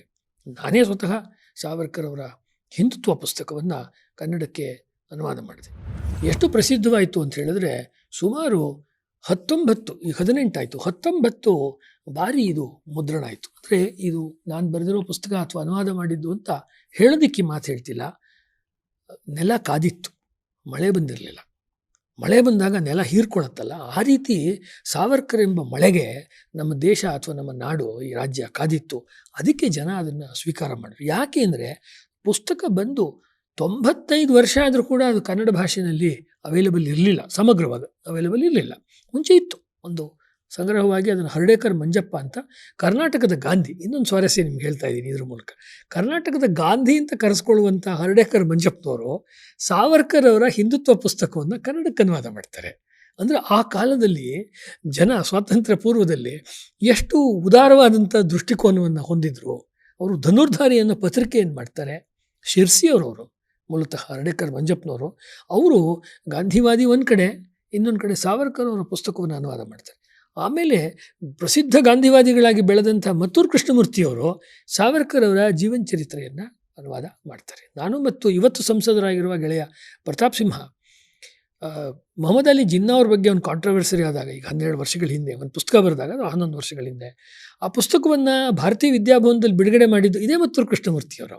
ಇದ್ರ ಮೂಲಕ ಏನು ಹೇಳ್ತಾ ಇದ್ದೀನಿ ಅಂದರೆ, ಒಂದು ವಿಚಾರ ಗಟ್ಟಿ ಇದ್ದರೆ ಯಾರು ಹೇಳಿದ್ರೇನು, ಎಲ್ಲಿಂದ ಬಂದ್ರೇನು ಅದನ್ನು ತಗೋಬೇಕು ಅನ್ನುವ ಪ್ರವೃತ್ತಿ ನಮ್ಮ ಕರ್ನಾಟಕದಲ್ಲಿ ಕೆಲವೇ ವರ್ಷಗಳ ಹಿಂದೆ ಇತ್ತು. ಈಗಲೂ ಕೂಡ ಸಾಮಾನ್ಯ ಜನಗಳಲ್ಲಿದೆ. ಆದರೆ ಬುದ್ಧಿಜೀವಿಗಳ ವಲಯದಲ್ಲಿ ಸಾವರ್ಕರ್ನ ಒಂದು ರೀತಿ ಬ್ಲ್ಯಾಕ್ ಲಿಸ್ಟ್ಗೆ ಸೇರಿಸುವಂಥ ಪ್ರಯತ್ನವನ್ನು ಮಾಡಿ, ಅವರು ದೇಶಕ್ಕೆ ಹಿತಕ್ಕೆ ಸಂಬಂಧಪಟ್ಟಿದ್ದು ಏನೂ ಹೇಳೇ ಇಲ್ಲ, ಅವರೇನೂ ಮಾಡೇ ಇಲ್ಲ ಅನ್ನುವ ರೀತಿಯಲ್ಲಿ ಅವರು ಮಾಫಿ ಕೇಳಿದ್ರು ಅಥವಾ ಅವರು ಕ್ಷಮಾಪಣೆಯನ್ನು ಕೇಳಿದ್ರು. ಕ್ಷಮಾಪಣೆ ಅಂತ ಏನೂ ಇಲ್ಲ, ಅದೇ ಒಂದು ದೀರ್ಘವಾಗಿ ಹೇಳಬೇಕಾದಂಥ ವಿಷಯ. ಕ್ಷಮಾಪಣೆ ಅಂತ ಹೇಳಿದರೆ ಅದನ್ನು ಲೀಗಲ್ ಟರ್ಮ್ಸಲ್ಲಿ ವಿಕ್ರಮ್ ಸಂಪತ್ ಕೂಡ ಹೇಳ್ತಾರೆ, ಕ್ಲೆಮೆನ್ಸಿ ಅಂತ ಹೇಳ್ತಾರೆ. ಕ್ಲೆಮೆನ್ಸಿ ಅಂದರೆ ಒಬ್ಬನ ರಾಜಕೀಯ ಕೈದಿಯಾಗಿ ತಗೊಂಡಿರ್ತಾರೆ. ರಾಜಕೀಯ ಕೈದಿಯಾಗಿ ತೆಗೆದುಕೊಂಡಾಗ ಆತನಿಗೆ ಇಷ್ಟು ಶಿಕ್ಷೆ ಅಂತಿರುತ್ತೆ. ಅದಾದಮೇಲೆ ನನ್ನ ಮುಗೀತಲ್ಲ ಅವಧಿ, ನನ್ನನ್ನು ವಾಪಸ್ ಕಳಿಸಿ, ಅಥವಾ ನನಗೆ ಅದರಲ್ಲಿ ಏನೇನು ಸಿಗಬೇಕು ಸೌಲಭ್ಯಗಳು ಜೈಲಿನಲ್ಲಿ ಅದನ್ನು ಕೊಡಿ, ನನ್ನನ್ನು ಬಿಡುಗಡೆ ಮಾಡಿ ಅಂತ ಕೇಳ್ಕೊಳ್ತಾನೆ. ಕೇಳುವುದಕ್ಕೆ ಬರೆಯೋಕ್ಕೊಂದು ಭಾಷೆ ಇರುತ್ತೆ, ಆ ಭಾಷೆನಲ್ಲಿ ಬರೀತಾರೆ. ಹೇಳಿ ಕೇಳಿ ಸಾವರ್ಕರು ತುಂಬ ಡಿ ಅನ್ನುವಂಥ ಒಂದು ಬ್ಯಾಡ್ಜ್ ಹಾಕಿದ್ರು, ಅವ್ರಿಗೆ ಬಿಲ್ಲೆ ಹಾಕಿದರು ಎದೆ ಮೇಲೆ. 50 ವರ್ಷದ ಒಂದು ಕಲಾಪಾನಿ ಶಿಕ್ಷೆ ಕೊಟ್ಟರು. ಇಮ್ಯಾಜಿನ್ ಮಾಡಿ, ಆವಾಗಿನೂ ಯಂಗ್ ಹುಡುಗ ಯುವಕ ಭಾರತಕ್ಕೆ ಬರ್ತಾನೆ, ಅವನ ಹೆಂಡತಿ ಕಾದಿದ್ದಾಳೆ, ಅವನಿಗೆ 50 ವರ್ಷದ ಕಲಾಪಾನಿ ಕೊಟ್ಟರೆ ಅಲ್ಲಿ ಡಿ ಅಂತ ಬರೀತಾರೆ. ಡಿ ಅಂದರೆ ಡೇಂಜರಸ್ ಅಂತ, ವಿಶೇಷವಾದ ಕ್ರಿಮಿನಲ್ಲು, ಹುಷಾರಾಗಿ ನೋಡ್ಕೊಳ್ಳಿ ಇವನ ಮೇಲೆ ಕಣ್ಣಿಡಿ ಅಂತ. ಅದೆಲ್ಲ ಆಗುತ್ತೆ. ಸಾವರ್ಕರು ಅಲ್ಲಿ ಒಳ್ಳೆಯ ಒಂದು ರ್ಯಾಪೋ ಬೆಳೆಸ್ಕೊಳ್ತಾರೆ. ಅವರ ಕೆಲಸದಿಂದ. ಅದನ್ನು ನಾನು ವಿಸ್ತಾರವಾಗಿ ಹೇಳ್ತೀನಿ. ಆದರೆ ಅವರು ಬರೆದಿದ್ದು ಕ್ಷಮಾಪಣೆ ಅಲ್ಲ ಅಂತ ನಾನು ಭಾಳ ಕ್ಲಿಯರಾಗಿ ಹೇಳ್ತೀನಿ. ಕ್ಷಮಾಪಣೆಯಿಂದ ಏನು ಅಂದರೆ, ನನ್ನಿಂದೇನೋ ತಪ್ಪಾಗಿ ಹೋಯಿತು, ನಂಗೆ ಗೊತ್ತಿಲ್ಲದೆ ಮಾಡಿಬಿಟ್ಟೆ, ದಯವಿಟ್ಟು ನಾನು ಬಿಟ್ಬಿಡಿ, ಇನ್ನು ಮುಂದೆ ಆ ಕೆಲಸ ಮಾಡಲ್ಲ. ಅವರು ವಾಪಸ್ ಹೋಗಿ ಅದೇ ಕೆಲಸ ಕಂಟಿನ್ಯೂ ಮಾಡೋಕ್ಕೋಸ್ಕರ ಈ ಕ್ಲೆಮೆನ್ಸಿ ಅಥವಾ ಏನು ಹೇಳ್ಬೋದು, ನನ್ನ ಬಿಡುಗಡೆಗಾಗಿ ಬರೆದ ಪತ್ರ. ಅದನ್ನು ಬರೆಯುವಂಥ ದಾಟಿಯನ್ನು ಅವರು ಆ ರೀತಿ ಬರೆದಿರೋದು ಬಹಳ ವಿಧೇಯವಾದ ಭಾಷೆಯಲ್ಲಿ ಬರೆದಿದ್ದಾರೆ. ಬರೆದಿರೋದು ಒಂದು ಸ್ಟ್ರಾಟಜಿ. ಅದು ಶಿವಾಜಿ ಮಾಡಿರಲಿಲ್ವ ಈ ಸ್ಟ್ರಾಟಜಿನ? ನೀವೇ ದೊಡ್ಡವರು, ನೀವೇ ಇಂದ್ರಚಂದ್ರ ಅಂತ ಅವರು ಔರಂಗಜೇಬನಿಗೆ ಶಿವಾಜಿ ಹೊಗಳಲಿಲ್ವಾ? ಅದಿದ್ದೇ ಇದೆ. ಕೃಷ್ಣ ಅನೇಕ ಸರ್ತಿ, ಶ್ರೀಕೃಷ್ಣ ಅವನನ್ನು ಅಟ್ಟಿಸ್ಕೊಂಡು ಬಂದಾಗ ಶತ್ರುಗಳು ಅಥವಾ ಜರಾಸಂಧ, ಅವನು ಮಥುರೆಯನ್ನೇ ಬಿಟ್ಟು ಹೋಗ್ತಾನೆ. ಒಂದು ದೇವಾಲಯ ಏನಿದೆ, ಆ ದೇವಾಲಯಕ್ಕೆ ಹೇಳುವಂಥದ್ದು ಮಥುರೆಗೆ ಹೋದರೆ ರಣಚೋಡ್ಜಿ ಮಂದಿರ್ ಅಂತ, ಅದು ಯುದ್ಧದಿಂದ ಓಡಿ ಹೋದಂಥ ಕೃಷ್ಣ ಅಂತ ಹೇಳ್ತಾರೆ. ಆದರೆ ಕೃಷ್ಣನ ನಾವು ದೇವರು ಅಂಥೇಳಿ ಇವತ್ತಿಗೂ ಪೂಜೆ ಮಾಡ್ತೀವಿ. ಅಂದರೆ ನಮ್ಮ ಕಲ್ಚರ್ನ ಅರ್ಥ ಮಾಡ್ಕೊಳ್ಳದೆ ಹೋದರೆ, ಶಿವಾಜಿ ಅಥವಾ ಕೃಷ್ಣ ಅರ್ಥ ಆಗದೆ ಹೋದರೆ, ನಿಮಗೆ ಸಾವರ್ಕರ್ ಕೂಡ ಅರ್ಥ ಆಗಲ್ಲ. ಸಾವರ್ಕರ್ ಅವ್ರನ್ನ ವೀರ ಸಾವರ್ಕರ್ ಅಂತ ಕರಿಬೇಕಾದ್ರೆ ಕಾರಣ, ಅವರು ಅನೇಕ ಮುಖಗಳಲ್ಲಿ ಸ್ವಾತಂತ್ರ್ಯದ ಹೋರಾಟವನ್ನು ಮಾಡಿದರು ಅಂತ ನಾನು ಹೇಳಿದೆ. ಅದರಲ್ಲಿ ಇವತ್ತಿನ ಕಾಲದಲ್ಲಿ ಮತ್ತು ಒಂದು 8-10 ವರ್ಷಗಳಿಂದ ಮತ್ತೆ ಬರ್ತಾ ಇರುವಂಥದ್ದು, ಉದಾಹರಣೆಗೆ ಒಂದು ಗುಂಪಿನ ವಿಚಾರ ಇರೋರು ಒಂದು ಪುಸ್ತಕವನ್ನು ಹಿಂದಿಯಲ್ಲಿ ಬರೆದ್ರು, ಕಿತನೆ ವೀರ್ ಅಂತ. ಎಷ್ಟು ವೀರ ಅಂತ, ವೀರ ಅಂತ ಕರೀತೀವಿ, ಎಷ್ಟು ವೀರ ಅಂತ. ಎಷ್ಟು ವೀರ ಅಂತ ಯಾರಿಗಾದರೂ ಓದಬೇಕು ಅಂತ ನಿಜಕ್ಕೂ ಪ್ರಾಮಾಣಿಕವಾದ ಆಸಕ್ತಿ ಇದ್ದರೆ ಈ ಪುಸ್ತಕವನ್ನು ಓದ್ಬೋದು. ಇದು ಧನಂಜಯ್ ಕೀರ್ ಅಂತ, ಸಾವರ್ಕರನ್ನು ನೋಡಿ ಅವರ ಮನೆಯಲ್ಲಿರುವಂಥ ದಾಖಲೆಗಳನ್ನು ಕೂಡ ಆಕ್ಸೆಸ್ ಮಾಡಿ, ಅವರು ಇರುವಾಗಲೇ ಸಾವರ್ಕರ್ ಇಂಡ್ ಹಿಸ್ ಟೈಮ್ಸ್ ಅನ್ನೋ ಪುಸ್ತಕವನ್ನು ಬರೆದವರು. ಕನ್ನಡದಲ್ಲಿ ಮುಂದೆ ಅಜೇಯ, ಅದಮ್ಯ ಅನ್ನುವಂಥ ಪ್ರಸಿದ್ಧ ಐತಿಹಾಸಿಕ ಕಾದಂಬರಿಗಳನ್ನು ಬರೆದ ಡಾಕ್ಟರ್ ಬಾಬು ಕೃಷ್ಣಮೂರ್ತಿಯವರು ಅವರ ಬಾಲ್ಯದಲ್ಲಿ ಈ ಪುಸ್ತಕವನ್ನು ಅವರ ಅಣ್ಣನ ಮೂಲಕ ತರಿಸ್ಕೊಂಡು ಓದಿದ್ರು. ಅದನ್ನು ಯಾಕಿದನ್ನು ಹೇಳ್ತಾ ಇದ್ದೀನಿ ಅಂದರೆ, ಈ ಧನಂಜಯ್ ಕೀರ್ ಅವ್ರ ಪುಸ್ತಕವನ್ನು ಓದಿದರೆ ಸಾವರ್ಕರ್ನ ಮೆಚ್ಚುವವರು, ಸಾವರ್ಕರ್ನ ಬೈಯೋರು, ಮೆಚ್ಚದೇ ಇರೋರು ಎಲ್ರಿಗೂ ಉತ್ತರ ಸಿಗುತ್ತೆ. ನಮ್ಮಲ್ಲಿ ಅಧ್ಯಯನದ ಕೊರತೆ ಇದೆ. ನಮ್ಮ ಸಮಾಜದಲ್ಲಿ, ನಮ್ಮ ಮಾಧ್ಯಮದಲ್ಲಿ, ನಮ್ಮ ರಾಜಕಾರಣದಲ್ಲಿ ಇರುವಂಥ, ನಮ್ಮ ಶಿಕ್ಷಣದಲ್ಲೇ ಇರುವಂಥ ಭಾಳ ದೊಡ್ಡ ಸಮಸ್ಯೆ, ಯಾರೂ ಓದಲ್ಲ. ಓದೋಕ್ಕೆ ಯಾರಿಗೂ ಪುರ್ಸೊತ್ತಿಲ್ಲ. ಎಲ್ರಿಗೂ ಒಂದು ಸ್ಕ್ರೀನ್ ಶಾಟ್ ಕಳಿಸ್ಬೇಕು, ಎಲ್ರಿಗೂ ಒಂದು ಟ್ವಿಟರ್ ಥರ 140 ವರ್ಡ್ಸಲ್ಲಿ ಕೊಟ್ಬಿಡಬೇಕು. ಜ್ಞಾನವನ್ನು ನೀವು ಅಷ್ಟು ಸುಲಭವಾಗಿ ಹಿಂಡಕ್ಕಾಗಲ್ಲ. ನೀವು ಅನೇಕ ವರ್ಷಗಳ ಅಧ್ಯಯನ ತಪಸ್ಸಿನಿಂದನೇ ನಿಮಗೆ ಒಂದು ರಿಸರ್ಚು ಅಥವಾ ಒಂದು ಒಳ್ಳೆಯ ಪುಸ್ತಕ, ಒಂದು ಒಳ್ಳೆಯ ಹಾಡು, ಒಂದು ಒಳ್ಳೆಯ ಸಿನಿಮಾ ಅನ್ನುವಂಥದ್ದು ಬರುವಂಥದ್ದು. ಅದು ಫಾಸ್ಟ್ ಫುಡ್ ಥರ ತಕ್ಷಣಕ್ಕದು 2 ನಿಮಿಷಕ್ಕೆ ತಯಾರು ಮಾಡೋ ಆಹಾರ ಅಲ್ಲ. ಅದು ಇರಲಿ, ಅವರು ನೋಡಬಹುದು ಆಸಕ್ತಿ ಇದ್ದವರು. ಇಲ್ಲ ಅಂದರೆ ಅವರು ಸುಮ್ಮನಿರೋದು ಒಳ್ಳೆಯದು ಅಷ್ಟೇ. ಸಾವರ್ಕರ್ ಅವರ ಕ್ಷಮಾಪಣೆಯನ್ನು ಚರ್ಚೆಯನ್ನು ಅನೇಕರು ಮತ್ತೆ ಮಾಡ್ಕೊಂಡು ಬರ್ತಾ ಇದ್ದಾರೆ. ಅವರಿಗೆ ಕ್ಷಮಾಪಣೆಯಿಂದ ಇನ್ನೊಂದು ಗೊತ್ತಿಲ್ಲ. ಕ್ಷಮಾಪಣೆಯಿಂದ ಇನ್ಮೇಲೆ ತಪ್ಪು ಮಾಡೋದಿಲ್ಲ, ನನ್ನನ್ನು ಬಿಟ್ಬಿಡಿ ಅಂತ ಒಬ್ಬ ಮಾಮೂಲಿ ಖೈದಿ ಹೇಳ್ತಾನೆ, ಅಥವಾ ಯಾರೋ ಒಬ್ಬ ದಗಲ್ಬಾಜಿ ಇರ್ತಾನೆ, ಅವನು ಒಂದಷ್ಟು ದುಡ್ಡು ಕೊಟ್ಟು ಲಂಚ ಕೊಟ್ಟು ಬಿಡಿಸ್ಕೊಂಡು ಹೋಗ್ತಾನೆ. ಅದನ್ನು ನಾವು ಕ್ಷಮಾಪಣೆ, ಮತ್ತವನು ಅದನ್ನೇ ಮಾಡ್ತಾನೆ. ಅವನೇ ಅದನ್ನು ಮಾಡುವಾಗ, ನನ್ನ ವಂಶ ನಿರ್ವಂಶವಾದರೂ ಕೂಡ ನಾವು ಭಾರತ ಮಾತೆಗೆ ನಮ್ಮ ಸೇವೆಯನ್ನು ನಿಲ್ಲಿಸಲ್ಲ. ಜಗತ್ತಿನಲ್ಲಿರುವಂಥ ಎಷ್ಟು ಮನೆತನಗಳಿಗೆ, ಅಥವಾ ಎಷ್ಟು ಭಾರತದಲ್ಲಿರುವ ಎಷ್ಟು ಮನೆತನಗಳಿಗೆ ತಮ್ಮ ಇಡೀ ವಂಶವನ್ನೇ ದೇಶಕ್ಕೆ ಕೊಡುವಂಥ ಅವಕಾಶ ಬಂದಿದೆ ಅಂತ ಅತ್ತಿಗೆಗೆ ಅವರು ಪತ್ರ ಬರೀತಾರೆ. ಲಂಡನ್ನಲ್ಲಿದ್ದಾಗ ಸಾವರ್ಕರ್ ಬಹಳ ಪ್ರಸಿದ್ಧವಾದ್ದು ಯೇಸುವಾಹಿನಿ ಅನ್ನೋ ಅತ್ತಿಗೆಗೆ ಪತ್ರ ಬರೀತಾರೆ. ನೋಡು, ಅತ್ತಿಗೆ ಹೇಳಿರ್ತಾಳೆ, ಮನೆಯಲ್ಲಿ ತುಂಬ ಕಷ್ಟ ಇದೆ, ಅಣ್ಣನ್ನ ಅಂಡಮಾನಿಗೆ ಕಳಿಸ್ಬಿಟ್ರು ಬಾಬಾರಾವ್ ಸಾವರ್ಕರ್ ಅಂದರೆ ಆಕೆಯ ಗಂಡನನ್ನು, ನೀನು ಅಲ್ಲಿದೆಯಾ, ಕುಟುಂಬವನ್ನು ಯಾರು ನೋಡ್ಕೊತಾರೆ, ಬ್ರಿಟಿಷ್ನವ್ರು ಬಂದು ನಮ್ಮ ಪಾತ್ರೆ ಪಗಡ ಎಲ್ಲ ತೆಗೆದು ಬಿಸಾಕಿದ್ದಾರೆ ರಸ್ತೆಗೆ ಅಂತ ಹೇಳ್ತಾಳೆ. ಅತ್ತಿಗೆ ಅಂದರೆ ಹೆಚ್ಚು ಕಡಿಮೆ ಇವರ ವಯಸ್ಸಿನ ಒಂದು ಅಕ್ಕನಂಥ ವಯಸ್ಸು, ತಾಯಿ ಅಂತೆ ನೋಡಿಕೊಂಡ್ರು ಈತನ, ಅನಾಥ ಅಂದರೆ ತಂದೆ ತಾಯಿ ಇಲ್ಲದಂಥ ಸಾವರ್ಕರ್ನ. ಅವಾಗ ಹೇಳ್ತಾರೆ ಅತ್ತಿಗೆ, ಈ ಜಗತ್ತಿನಲ್ಲಿ ಪ್ರತಿ ದಿವಸ ಅನೇಕ ಹೂಗಳು ಅರಳ್ತವೆ, ಸಂಜೆ ಹೊತ್ತಿಗೆ ಬಾಡಿ ಹೋಗ್ತವೆ. ಆದರೆ ಈ ಗಜೇಂದ್ರ ಮೋಕ್ಷದ ಕಥೆ ಇದೆಯಲ್ಲ, ನಮಗೆ ಗೊತ್ತಿರುತ್ತೆ. ಆ ಕಥೆ ನಾನು ಹೇಳಲ್ಲ, ಬಲೀಂದ್ರ ಗಜೇಂದ್ರ ಮೋಕ್ಷದ ಕಥೆ ಇದೆಯಲ್ಲ, ಆ ಗಜೇಂದ್ರ ಮೋಕ್ಷದ ಕಥೆಯಲ್ಲಿ ಆ ಗಜೇಂದ್ರನನ್ನು ಅವನು ಅಯ್ಯೋ ನನ್ನನ್ನು ಕಾಪಾಡು ಅಂತ ಹೇಳಿ ಒಂದು ಮೊರೆಯನ್ನು ಇಟ್ಟಾಗ ಗರುಡನ ಮೇಲೆ ವಿಷ್ಣು ಬರ್ತಾನೆ. ಬರುವಾಗ ಅದನ್ನು ನೋಡಿ ಬಂದು ಚಕ್ರದಿಂದ ಮೊಸಳೆಯನ್ನು ಕತ್ತರಿಸ್ತಾನೆ ವಿಷ್ಣು. ಈ ಗಜೇಂದ್ರನಿಗೆ ಮೋಕ್ಷ ಆಗುತ್ತೆ, ಬಿಡುಗಡೆ ಆಗುತ್ತೆ. ಆಗ ಒಂದು ಅಲ್ಲಿರುವಂಥ ಕೆರೆ ಅಥವಾ ಸರೋವರದಲ್ಲಿರುವ ಒಂದು ಕಮಲದ ಹೂವನ್ನು ತೆಗೆದು ಆನೆ ಕೃತಜ್ಞತೆಯ ರೂಪದಲ್ಲಿ ವಿಷ್ಣುವಿಗೆ ಅರ್ಪಣೆ ಮಾಡುತ್ತೆ. ಆ ಕಥೆನ ಅವರು ಈ ಪತ್ರದಲ್ಲಿ ಹೇಳ್ತಾ ಇದ್ದಾರೆ. ಹೇಗೆ ಜಗತ್ತಿನಲ್ಲಿ 100 ಹೂಗಳು ಅರಳತ್ತೆ, ಬಾಡಿ ಹೋಗುತ್ತೆ ಸಂಜೆ ಹೊತ್ತಿಗೆ, ನಮ್ಮ ಜೀವನನೂ ಅಷ್ಟೇ. Today we are there and tomorrow we are nowhere. ಮುಗೀತು ನಮ್ಮ ಕತೆ. ಯಾವ ಕ್ಷಣದಲ್ಲಿ ಬೇಕಾದ್ರೂ ಮನುಷ್ಯನಿಗೆ ಪ್ರಾಣ ಹೋಗ್ಬೋದು. ಹುಟ್ಟು ಅನ್ನೋದು ಖಚಿತ, ಆದರೆ ಸಾವು ಅನ್ನೋದು ಯಾವತ್ತು ಬರುತ್ತೆ ಅನಿರೀಕ್ಷಿತ. ಅದನ್ನು ಬಲ್ಲಂತ ಸಾವರ್ಕರ್ ಹೇಳೋದು, ಸಮಾಜಕ್ಕೋಸ್ಕರ, ದೇಶಕ್ಕೋಸ್ಕರ ಬ್ರಿಟಿಷರ ವಿರುದ್ಧ ಹೋರಾಟ ಮಾಡಿ ನಾವು ನಮ್ಮ ಜೀವನವೆಂಬಂಥ ಪುಷ್ಪವನ್ನು, ಜೀವನವೆಂಬಂಥ ಕಮಲವನ್ನು ನಾವು ಭಾರತ ಮಾತೆಗೆ ಅರ್ಪಣೆ ಮಾಡ್ತಾ ಇದ್ದೀವಿ, ಭಗವಂತನಿಗೆ ಅರ್ಪಣೆ ಮಾಡ್ತಾ ಇದ್ದೀವಿ ಅಂತ ಹೇಳ್ತಾರೆ. ಅಂಥ ಸಾವರ್ಕರು ಬ್ರಿಟಿಷರ ಮುಂದೆ ಅವರು ಕ್ಷಮಾಪಣೆ ಕೇಳೋ ಪ್ರಶ್ನೆನೇ ಇರಲಿಲ್ಲ. ಅವರು ಕ್ಲೆಮೆನ್ಸಿ ಅಂತ ನಾನು ಹೇಳಿದೆ, ಕ್ಲೆಮೆನ್ಸಿಯನ್ನು ಕೇಳ್ತಾರೆ. ಯಾಕೆ ಅಂದರೆ, ನೀವು ನನ್ನನ್ನು ರಾಜಕೀಯ ಖೈದಿಯಾಗಿ ಮಾಡಿದ್ದೀರಾ ಮತ್ತು ಅನೇಕ ವರ್ಷಗಳ ನಂತರ ಬಿಡುಗಡೆ ಮಾಡ್ತಾಯಿದ್ದಾರೆ. ನನಗೂ ಕೂಡ ಇಲ್ಲಿ ಅನೇಕ ವರ್ಷ ಶಿಕ್ಷೆಯನ್ನು ಅನುಭವಿಸಿದ್ದೀನಿ. ನಾನು ಇವಾಗ ವಾಪಸ್ ಹೋಗಬೇಕು ಮತ್ತು ಒಂದು ಪಕ್ಷ ನಾನು ಭಾರತದಲ್ಲಿ ಇದ್ದಿದ್ದರೆ ನನ್ನನ್ನು ನೀವು ಬಿಡುಗಡೆ ಮಾಡಬೇಕಾಗಿತ್ತು. ಯಾಕೆಂದರೆ ನನಗಿರುವಂಥ ಯಾವ ಕ್ಲಾಸ್ನಲ್ಲಿ, ಯಾವ ಒಂದು ವರ್ಗೀಕರಣದಲ್ಲಿ ನನ್ನನ್ನು ನೀವು ಬಂಧನ ಮಾಡಿದ್ರೋ ಆ ನಿಯಮದ ಪ್ರಕಾರವೇ ನೀವು ಬಿಡುಗಡೆ ಮಾಡಬೇಕಾಗಿತ್ತು. ಇಲ್ಲಾಂದರೆ ದೇಶದಲ್ಲಿ ದೊಡ್ಡ ಹೋರಾಟ ಆಗ್ತಿತ್ತು. ನೀವು ಮಾಡಿಲ್ಲ ಅಂತ ಅವ್ರು ಹೋರಾಟ ಮಾಡ್ತಾರೆ. ಅವರು ಒಂದು ಬ್ರಿಟಿಷ್ನವ್ರಿಗೆ ಅವರು ಮನವಿಯನ್ನು ಸಲ್ಲಿಸ್ತಾರೆ. ಈ ಮನವಿ ಎನ್ನುವುದನ್ನು ಇವತ್ತಿವರು ಕ್ಷಮಾಪಣೆ ಅಂತ ಕೇಳಿ ಇನ್ನೂ ಅನೇಕ ಒಂದು ರೀತಿ ಅವಹೇಳನಕಾರಿಯಾದಂಥ ಭಾಷೆಯಲ್ಲಿ ಸಾವರ್ಕರ್ ಅವ್ರನ್ನ ನಿಂದನೆ ಮಾಡ್ತೀವಿ. ಅಂದರೆ ಹಾಗೆ ಮಾಡೋರಿಗೆ ಸತ್ಯ ಅನ್ನೋದು ಬೇಕಾಗಿಲ್ಲ. ಇನ್ನು ಕೆಲವರಿದ್ದಾರೆ, ಸಾವರ್ಕರ್ನ 56 ಇಂಚಿನ ಒಂದು ಎದೆ ಇರುವಂಥ ಒಂದು ದೊಡ್ಡ ಸಿಂಹದ ರೀತಿ ನೋಡ್ತಾರೆ. ಅದು ಒಂದು ತುಂಬ ವರ್ಣರಂಜಿತವಾದ ಚಿತ್ರ.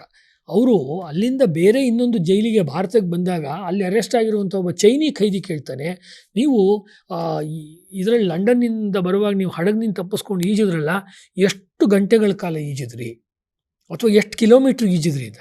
ಏನಿಲ್ಲ, ಒಂದು ಸ್ವಲ್ಪ ದೂರಕ್ಕೆ ಹೋದೆ, ನಾನು ಅಲ್ಲಿಂದ ನೆಲ ಸಿಕ್ಬಿಡ್ತು, ಬಂದರು ಸಿಕ್ಬಿಡ್ತು, ಅಂದರೆ ಬಾರ್ಡರು ಫ್ರಾನ್ಸ್ದು. ಹತ್ಕೊಂಡು ಸ್ವಲ್ಪ ಮುಂದಕ್ಕೆ ಹೋದೆ, ಪೊಲೀಸ್ನವ್ರು ಹಿಡ್ಕೊಂಡು ಬಂದರು ಅಂತಾರೆ.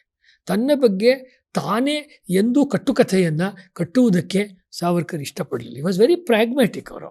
ಹಾಗಾಗಿ ಯಾಕೆಂದರೆ ಸಾವರ್ಕರ್ ವಿಚಾರ ಇದೆಯಲ್ಲ, ಅದನ್ನು ಏನಂತ ಹೇಳ್ತಾರೆ ಅವರೇ ಅಂದರೆ ವಿಜ್ಞಾನನಿಷ್ಠ ಬುದ್ಧಿವಾದ ಅಂತ. ಇದನ್ನು ಪ್ರೊಫೆಸರ್ ಶೇಷರಾವ್ ಮೋರೆ ಅಂತ ಒಬ್ಬರು ಮರಾಠಿನಲ್ಲಿದ್ದಾರೆ, ದೊಡ್ಡ ಲೇಖಕರು. ಅಂಬೇಡ್ಕರ್ ಮತ್ತು ಸಾವರ್ಕರ್ ವಿಷಯದ ಬಗ್ಗೆ ತುಂಬ ಅದ್ಭುತವಾಗಿರೋ ಪುಸ್ತಕಗಳನ್ನು ಮರಾಠಿನಲ್ಲಿ ಬರೆದಿದ್ದಾರೆ. ಯಾರಿಗಾದರೂ ಮರಾಠಿ ಬಂದರೆ ಅಥವಾ ಆಸಕ್ತಿ ಇದ್ದರೆ ಅದನ್ನು ಅವರು ನೋಡ್ಬೋದು.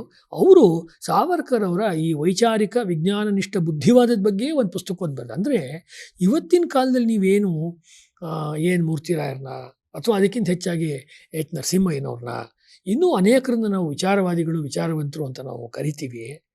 ಅದಕ್ಕಿಂತ ತುಂಬ ಪ್ರಖರವಾದಂಥ ಪ್ರಾಕ್ಟಿಕಲ್ ಆದಂಥ ವಿಚಾರವಾದಿ ಸಾವರ್ಕರ್ ಆಗಿದ್ದರು. ವಿಚಾರವಾದಿಗಳಿಗೆ ಅವರನ್ನು ಅರಗಿಸ್ಕೊಳ್ಳೋಕೆ ಕಷ್ಟ, ಆ ಮಟ್ಟಿಗಿನ ವಿಚಾರವಾದಿ ಸಾವರ್ಕರ್ ಆಗಿದ್ದರು. ಅವರನ್ನು ಇವತ್ತು ಬಹಳ ಒಂದು ಸೀಮಿತವಾದ ಚೌಕಟ್ಟಲ್ಲಿ ನೋಡುವಂಥ ಪ್ರಯತ್ನ ನಮ್ಮಲ್ಲಿ ನಡೀತಾ ಇದೆ. ಹಾಗಾಗಿ ಅವರು ಬಹಳ ಮುಖ್ಯವಾದ ಪಾಯಿಂಟ್ ಹೇಳ್ತಾರೆ ನಿಮಗೆ, ಅವರು ತಮ್ಮ ಒಂದು ಸ್ವಂತದ ಬಿಡುಗಡೆಗೋಸ್ಕರ ಹೋರಾಟ ಮಾಡಲಿಲ್ಲ.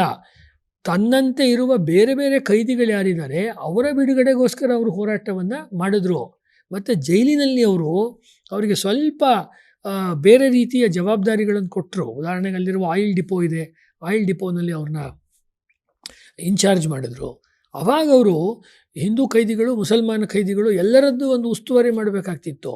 ಎಲ್ಲರನ್ನೂ ಸಮಾನವಾಗಿ ನೋಡಿದ್ರು ಅಂತ ಇತಿಹಾಸಕಾರ, ಜೀವನ ಚರಿತ್ರಕಾರ ಧನಂಜಯ ಕೀರ್ ಬರೀತಾರೆ. ಆದರೆ ಮುಸಲ್ಮಾನ ಖೈದಿಗಳು ಅಷ್ಟೊತ್ತಿಗಾಗಲೇ ಈ ಖಿಲಾಫತ್ತಿನ ಕಾರಣಕ್ಕೆ ಅಥವಾ ಅವರಲ್ಲಿ ಇರುವಂಥ ಒಂದು ದರ್ಪದ ಕಾರಣಕ್ಕೆ ಒಂದು ಮತಾಂತರದ ಕೆಲಸವನ್ನು ಮಾಡ್ತಾಯಿದ್ರು. ಅಂದರೆ ಯಾರು ಬಡಪಾಯಿಗಳಿದ್ದಾರೆ ಮತ್ತು ಒಂದು ಇಕ್ಕಟ್ಟಿಗೆ ಸಿಲುಕಿದ್ದಾರೆ, ಅವರ ಒಂದು ಪರಿಸ್ಥಿತಿಯ ಲಾಭವನ್ನು ತೆಗೆದುಕೊಂಡು ಅವರನ್ನು ಇಸ್ಲಾಮಿಗೆ ಮತಾಂತರ ಮಾಡ್ತಾಯಿದ್ರು. ಭಯದಿಂದ ಅಥವಾ ಅವರಿಗೆ ಜಿಗುಪ್ಸೆ ಹುಟ್ಟಿಸಿ ಅಥವಾ ಅವರು ಕುಡಿಯುವಂಥ ನೀರನ್ನು, ಅವರ ತಟ್ಟೆಯಲ್ಲಿರುವ ಅನ್ನವನ್ನು ಅವ್ರು ಮೊದಲು ಮುಟ್ಬಿಟ್ಟು, ಅವ್ರು ಮುಟ್ಟಿದ ತಕ್ಷಣ ಉಳಿದ ಹಿಂದೂಗಳು ಇವನು ಜಾತಿ ಕೆಟ್ಟೋಯ್ತು ಅಂತ ಹೇಳೋರು. ಈಗ ಹಿಂದೂ ಧರ್ಮದ ಬಹಳ ದೊಡ್ಡ ಶಾಪ ಜಾತಿ ಪದ್ಧತಿ ಮತ್ತು ಅಸ್ಪೃಶ್ಯತೆ. ಇದನ್ನು ಕಂಡು ತುಂಡಾಗಿ ವಿರೋಧ ಮಾಡಿದವರು ಸಾವರ್ಕರು. ಬಾಬಾ ಸಾಹೇಬ್ ಅಂಬೇಡ್ಕರ್ ಅವ್ರ ಹೆಸರನ್ನು ಈ ವಿಷಯದಲ್ಲಿ ನಾವು ಹೇಗೆ ತೆಗೆದುಕೊಳ್ತೀವೋ ಅದೇ ರೀತಿಯಲ್ಲಿ ವೀರ ಸಾವರ್ಕರ್ ಅವರ ಹೆಸರನ್ನು ಕೂಡ ತೆಗೆದುಕೊಳ್ಬೇಕು. ಇದನ್ನು ಮುಂದೆ ನಾನು ಹೇಳ್ತೀನಿ. ಸಾವರ್ಕರ್ ಅವರ ಈ ಕೊಡುಗೆಯನ್ನು ಡಾಕ್ಟರ್ ಅಂಬೇಡ್ಕರ್ ಅವರೇ ಗುರುತಿಸಿರೋದುಂಟು. ಅದನ್ನು ಕೂಡ ನಮ್ಮ ಇತಿಹಾಸದಲ್ಲಿ ಮರೆಮಾಚಲಾಗಿದೆ. ಹೀಗೆ ತನ್ನ ಬಿಡುಗಡೆಗೆ ಅವರು ಪ್ರಯತ್ನ ಮಾಡಲಿಲ್ಲ. ನಾನು ಬಿಡುಗಡೆಯಾಗಿ ಹೋದರೆ, ನನ್ನಂಥ ಅನೇಕ ರಾಜಕೀಯ ಖೈದಿಗಳು ಬಿಡುಗಡೆಯಾಗಿ ಹೋದರೆ ಸ್ವಾತಂತ್ರ್ಯದ ಗಳಿಕೆಗೆ ಇನ್ನಷ್ಟು ವೇಗ ಬರ್ತದೆ, ಬೇಗ ನಮಗೆ ಸಿಗ್ತದೆ ಅನ್ನೋದಕ್ಕೆ ಮಾಡಿದ್ರು. ಅಷ್ಟೇ ಅಲ್ಲದೆ ಕೆಲವು ಕ್ರಾಂತಿಕಾರಿಗಳು ಅಂಡಮಾನಿಗೆ ಬಂದು ಅಲ್ಲಿ ಒಂದು ಆಕ್ರಮಣ ಮಾಡಿ, ಅಟ್ಯಾಕ್ ಮಾಡಿ, ಅಂಡಮಾನಿನ ಜೈಲಿನಲ್ಲಿರುವ ಸಾವರ್ಕರ್ನೇ ಬಿಡಿಸ್ಕೊಂಡು ಹೋಗಬೇಕು ಅಂತ ಕೂಡ ಪ್ರಯತ್ನವನ್ನು ಮಾಡಿದರು. ಇಲ್ಲಿ ನಾವು ಗಮನಿಸಬೇಕಾದ್ದೇನು ಅಂದರೆ, ಅವರು ಶಾಂತಿಯುತವಾದ ರೀತಿಯಲ್ಲಿ ಹೋರಾಟವನ್ನು ಮಾಡುವಂಥ ಸೌಮ್ಯವಾದಿ ಆಗಿರಲಿಲ್ಲ. ಅವರು ಒಂದು ರೀತಿ ಕ್ಷಾತ್ರ ತೇಜಸ್ಸಿನಿಂದ ಹೋರಾಟ ಮಾಡೋರಾಗಿದ್ದರು. ನಾನು ಅವ್ರನ್ನ ಉಗ್ರವಾದಿಗಳು ಅಥವಾ ಉಗ್ರಗಾಮಿ ಪಂಥದವರು ಅಂತಾರೆ. ಆ ಪದ ಸೂಕ್ತವಾದಲ್ಲ. ಆ್ಯಕ್ಚುಲಿ ಅವ್ರನ್ನ ನಾವು ರೆವಲ್ಯೂಷನರಿ ಅಂತ ಕರಿಬೇಕು.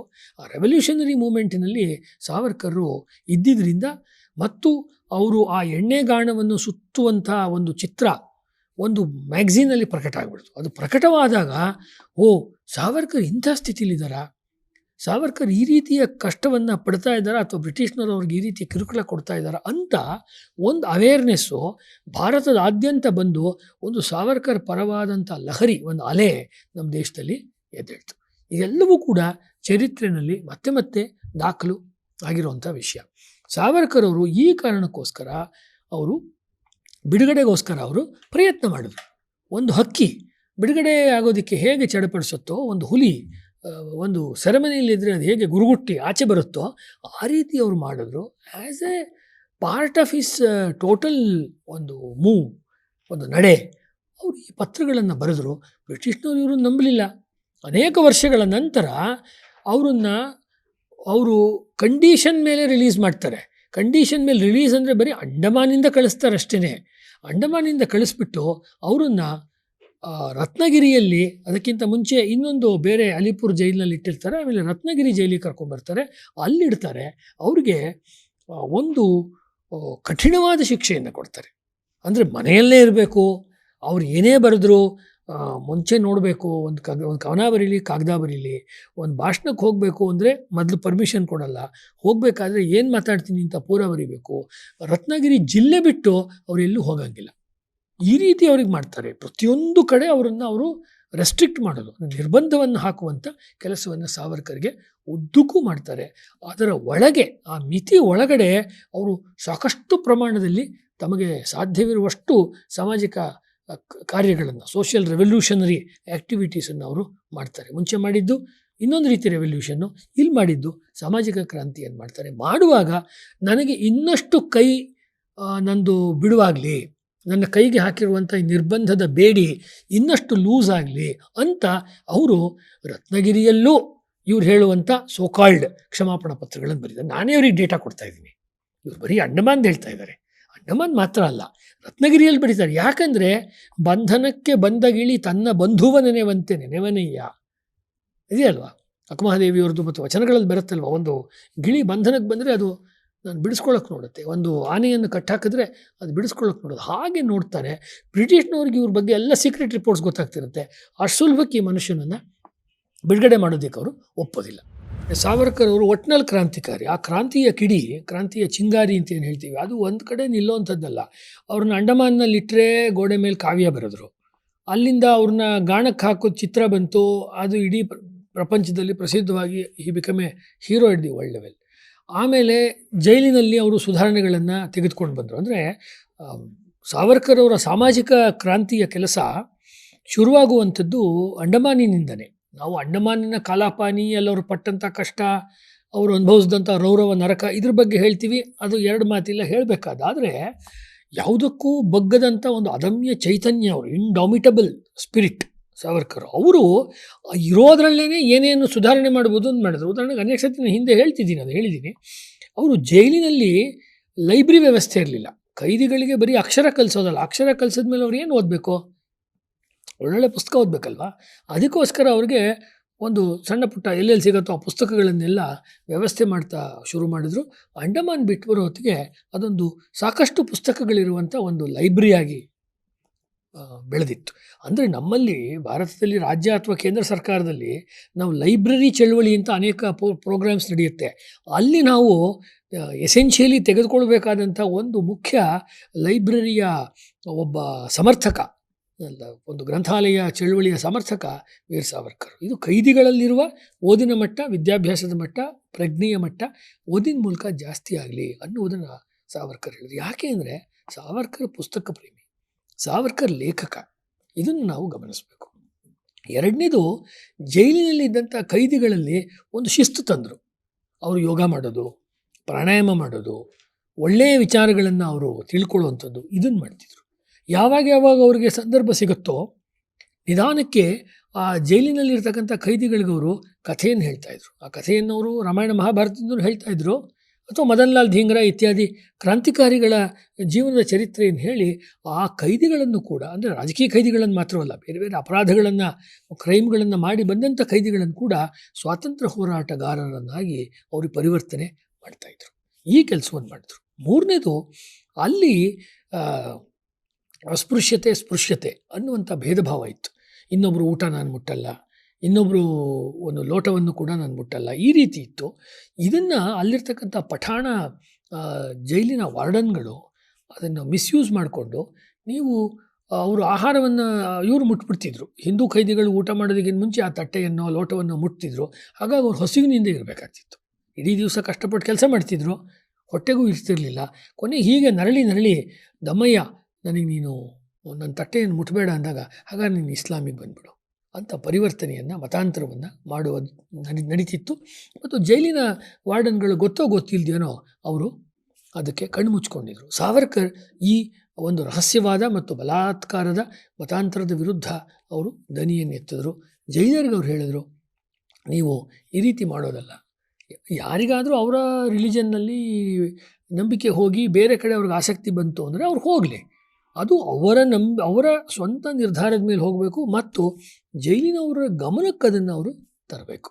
ಹೀಗಾಗಿ ಯಾವ ಒಂದು ಮತಾಂತರ ವಿರೋಧಿ ಚಳವಳಿಯನ್ನು ಆರ್ಯ ಸಮಾಜದ ಶ್ರದ್ಧಾನಂದರು ಮಾಡಿದರು, ಯಾವ ಚಳವಳಿಯನ್ನು ವಿವೇಕಾನಂದರು ಕ್ರೈಸ್ತ ಮತದ ಸಂದರ್ಭದಲ್ಲಿ ಅವರು ಹೇಳ್ತಾರೆ, ಇನ್ನೂ ಅನೇಕ ದೊಡ್ಡ ದೊಡ್ಡ ಮಹನೀಯರು ಮುಂದೆ ಆ ಕೆಲಸವನ್ನು ಮಾಡಿದ್ರು.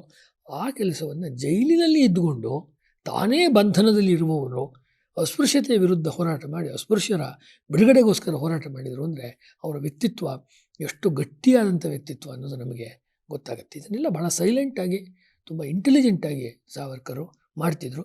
ಮತ್ತು ಅವ್ರಿಗಿದ್ದಂಥ ಒಂದು ಶಕ್ತಿ, ಆ ಚಾರ್ಮ್, ಬೇರೆಯವ್ರನ್ನ ಆಕರ್ಷಿಸಿ ಬೇರೆಯವರಿಂದ ಆ ಕೆಲಸವನ್ನು ಮಾಡಿಸುವಂಥ ಒಂದು ನಾಯಕತ್ವದ ಗುಣ, ಒಂದು ಲೀಡರ್ಶಿಪ್ ಕ್ವಾಲಿಟಿ ತುಂಬ ಇತ್ತು. ತುಂಬ ಓದ್ಕೊಂಡಿರುವಂಥವ್ರು ಲಂಡನ್ನಿಗೆ ಬಂದಿರೋರೇ ಆಗಬೇಕಾಗಿಲ್ಲ, ಜೈಲಿಗೆ ಬಂದಿರೋ ಖೈದಿಗಳಿಗೂ ಅವ್ರ ಲೀಡರ್ಶಿಪ್ಪನ್ನು ಕೊಡುವ ಕೆಲಸವನ್ನು ಸಾವರ್ಕರ್ ಮಾಡ್ತಾಯಿದ್ರು. ಈ ಕೆಲಸ ಹಾಗೆ ಮುಂದುವರೆದು ರತ್ನಗಿರಿಯಲ್ಲಿ ಅವರು ಬಂದು ಸ್ಥಾನಬದ್ಧ ಖೈದಿಯಾಗಿದ್ದಾಗ ಕೂಡ ಅವರು ಸಾಮಾಜಿಕ ಒಂದು ಆಂದೋಲನವನ್ನು ಮಾಡಿದ್ರು. ಹಳ್ಳಿಗಳಿಗೆ ಹೋಗಿ ಅವರು ಅಸ್ಪೃಶ್ಯತೆ ಎನ್ನುವುದು ಹೇಗೆ ಕೆಟ್ಟದ್ದು, ಪಾನ ನಿರೋಧ, ಹೆಂಡ ಕುಡಿಯುವಂಥದ್ದು, ಮದ್ಯಪಾನ ಮಾಡೋದು ಹೇಗೆ ಆರೋಗ್ಯಕ್ಕೆ ಕೆಟ್ಟದ್ದು ಅನ್ನೋದ್ರ ಬಗ್ಗೆ ಕವನಗಳನ್ನು ಬರೆದರು, ಜನಗಳನ್ನು ಸಂಘಟಿಸಿ ಸಭೆಗಳನ್ನು ಮಾಡಿದ್ರು. ಅನೇಕ ಉದಾಹರಣೆಗಳಿದೆ. ಒಂದು ಉದಾಹರಣೆ ಹೇಳೋದಾದರೆ, ಅವರು ಅಕ್ಟೋಬರ್ 1938ರಲ್ಲಿ ಸಿಂಧ್ ಪ್ರಾಂತ, ಇವತ್ತು ಭಾರತದಲ್ಲಿಲ್ಲ ಸಿಂಧ್ ಪ್ರಾಂತ, ಆ ಸಿಂಧ್ ಪ್ರಾಂತಕ್ಕೆ ಅವರು ಪ್ರವಾಸ ಮಾಡಿ ಅಲ್ಲಿ ಒಂದು ಸಂಘಟನೆ ಇತ್ತು, ದಯಾನಂದ ಅನ್ಟಚಬಿಲಿಟಿ ಎರಾಡಿಕೇಷನ್ ಕಾನ್ಫರೆನ್ಸ್ ಅಂತ. ಅಂದರೆ ದಯಾನಂದರ ಹೆಸರಿನಲ್ಲಿ ಮಾಡುತ್ತಿದ್ದಂಥ ಅಸ್ಪೃಶ್ಯತಾ ನಿವಾರಣೆ ಒಂದು ಅಧಿವೇಶನದಲ್ಲಿ ಅವರು ಭಾಗವಹಿಸಿದರು. ಎಷ್ಟರ ಮಟ್ಟಿಗೆ ಅವರು ಜಾತಿ ಪದ್ಧತಿಯನ್ನು ವಿರೋಧ ಮಾಡಿದರು ಅನೇಕರಿಗೆ ಗೊತ್ತಿಲ್ಲ. ಹಿಂದೂ ಅಂತ ಹೇಳುವಾಗ ನಾವು ಇವಾಗ ಒಂದು ಕೇಸರಿ ಬಾವುಟವನ್ನು, ಓಂಕಾರವನ್ನು, ಹಣೆಗೆ ಅಥವಾ ತಲೆಗೆ ಒಂದು ಪಟ್ಟಿಯನ್ನು, ಒಂದು ಹೆಡ್ಬ್ಯಾಂಡನ್ನು ಮತ್ತು ತಿಲಕವನ್ನು ಇಟ್ಕೊಂಡು ಅಥವಾ ಕೈಗೆ ಈ ರೀತಿ ಕೇಸರಿಯಾಗಿರೋ ದಾರವನ್ನು ಕಟ್ಟಿಕೊಂಡು ಅದನ್ನು ನಾವು ಹಿಂದೂ ಅಥವಾ ಹಿಂದುತ್ವ ಅಂತ ಹೇಳ್ತಾ ಇದ್ದೀವಿ. ಇದು ಹಿಂದುತ್ವ ಹೌದು, ಆದರೆ ಇದು ಇಷ್ಟೇ ಹಿಂದೂ ಅಥವಾ ಹಿಂದುತ್ವ ಅಲ್ಲ.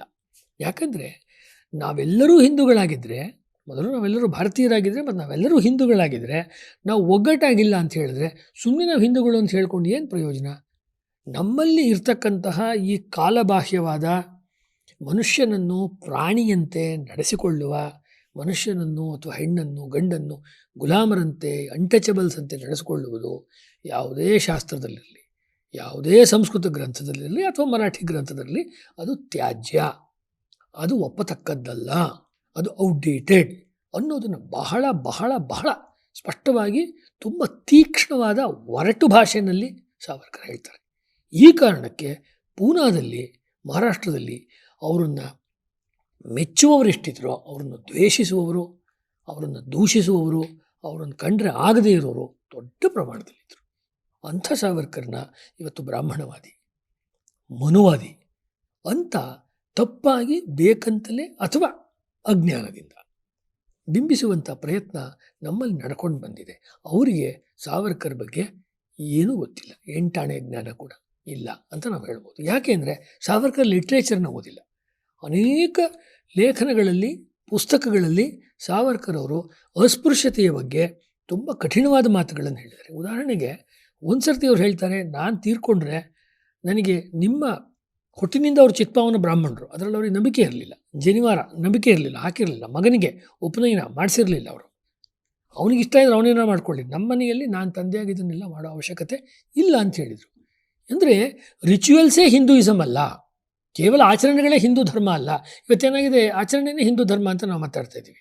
ಒಂದೊಂದು ಆಚರಣೆ ಬಗ್ಗೆ ಮಾತಾಡ್ತಾ ಇದೇ ಹಿಂದೂ ಧರ್ಮ, ಇದಕ್ಕೆ ಧಕ್ಕೆ ಆದರೆ ಹಿಂದೂ ಧರ್ಮಕ್ಕೆ ಧಕ್ಕೆ ಆಯಿತು ಅಂತ ಮಾತಾಡ್ತಾ ಇದ್ದೀವಿ. ವೈಚಾರಿಕ ಭೂಮಿಕೆನೇ ನಮ್ಗೆ ಹೊರಟೋಗಿದೆ.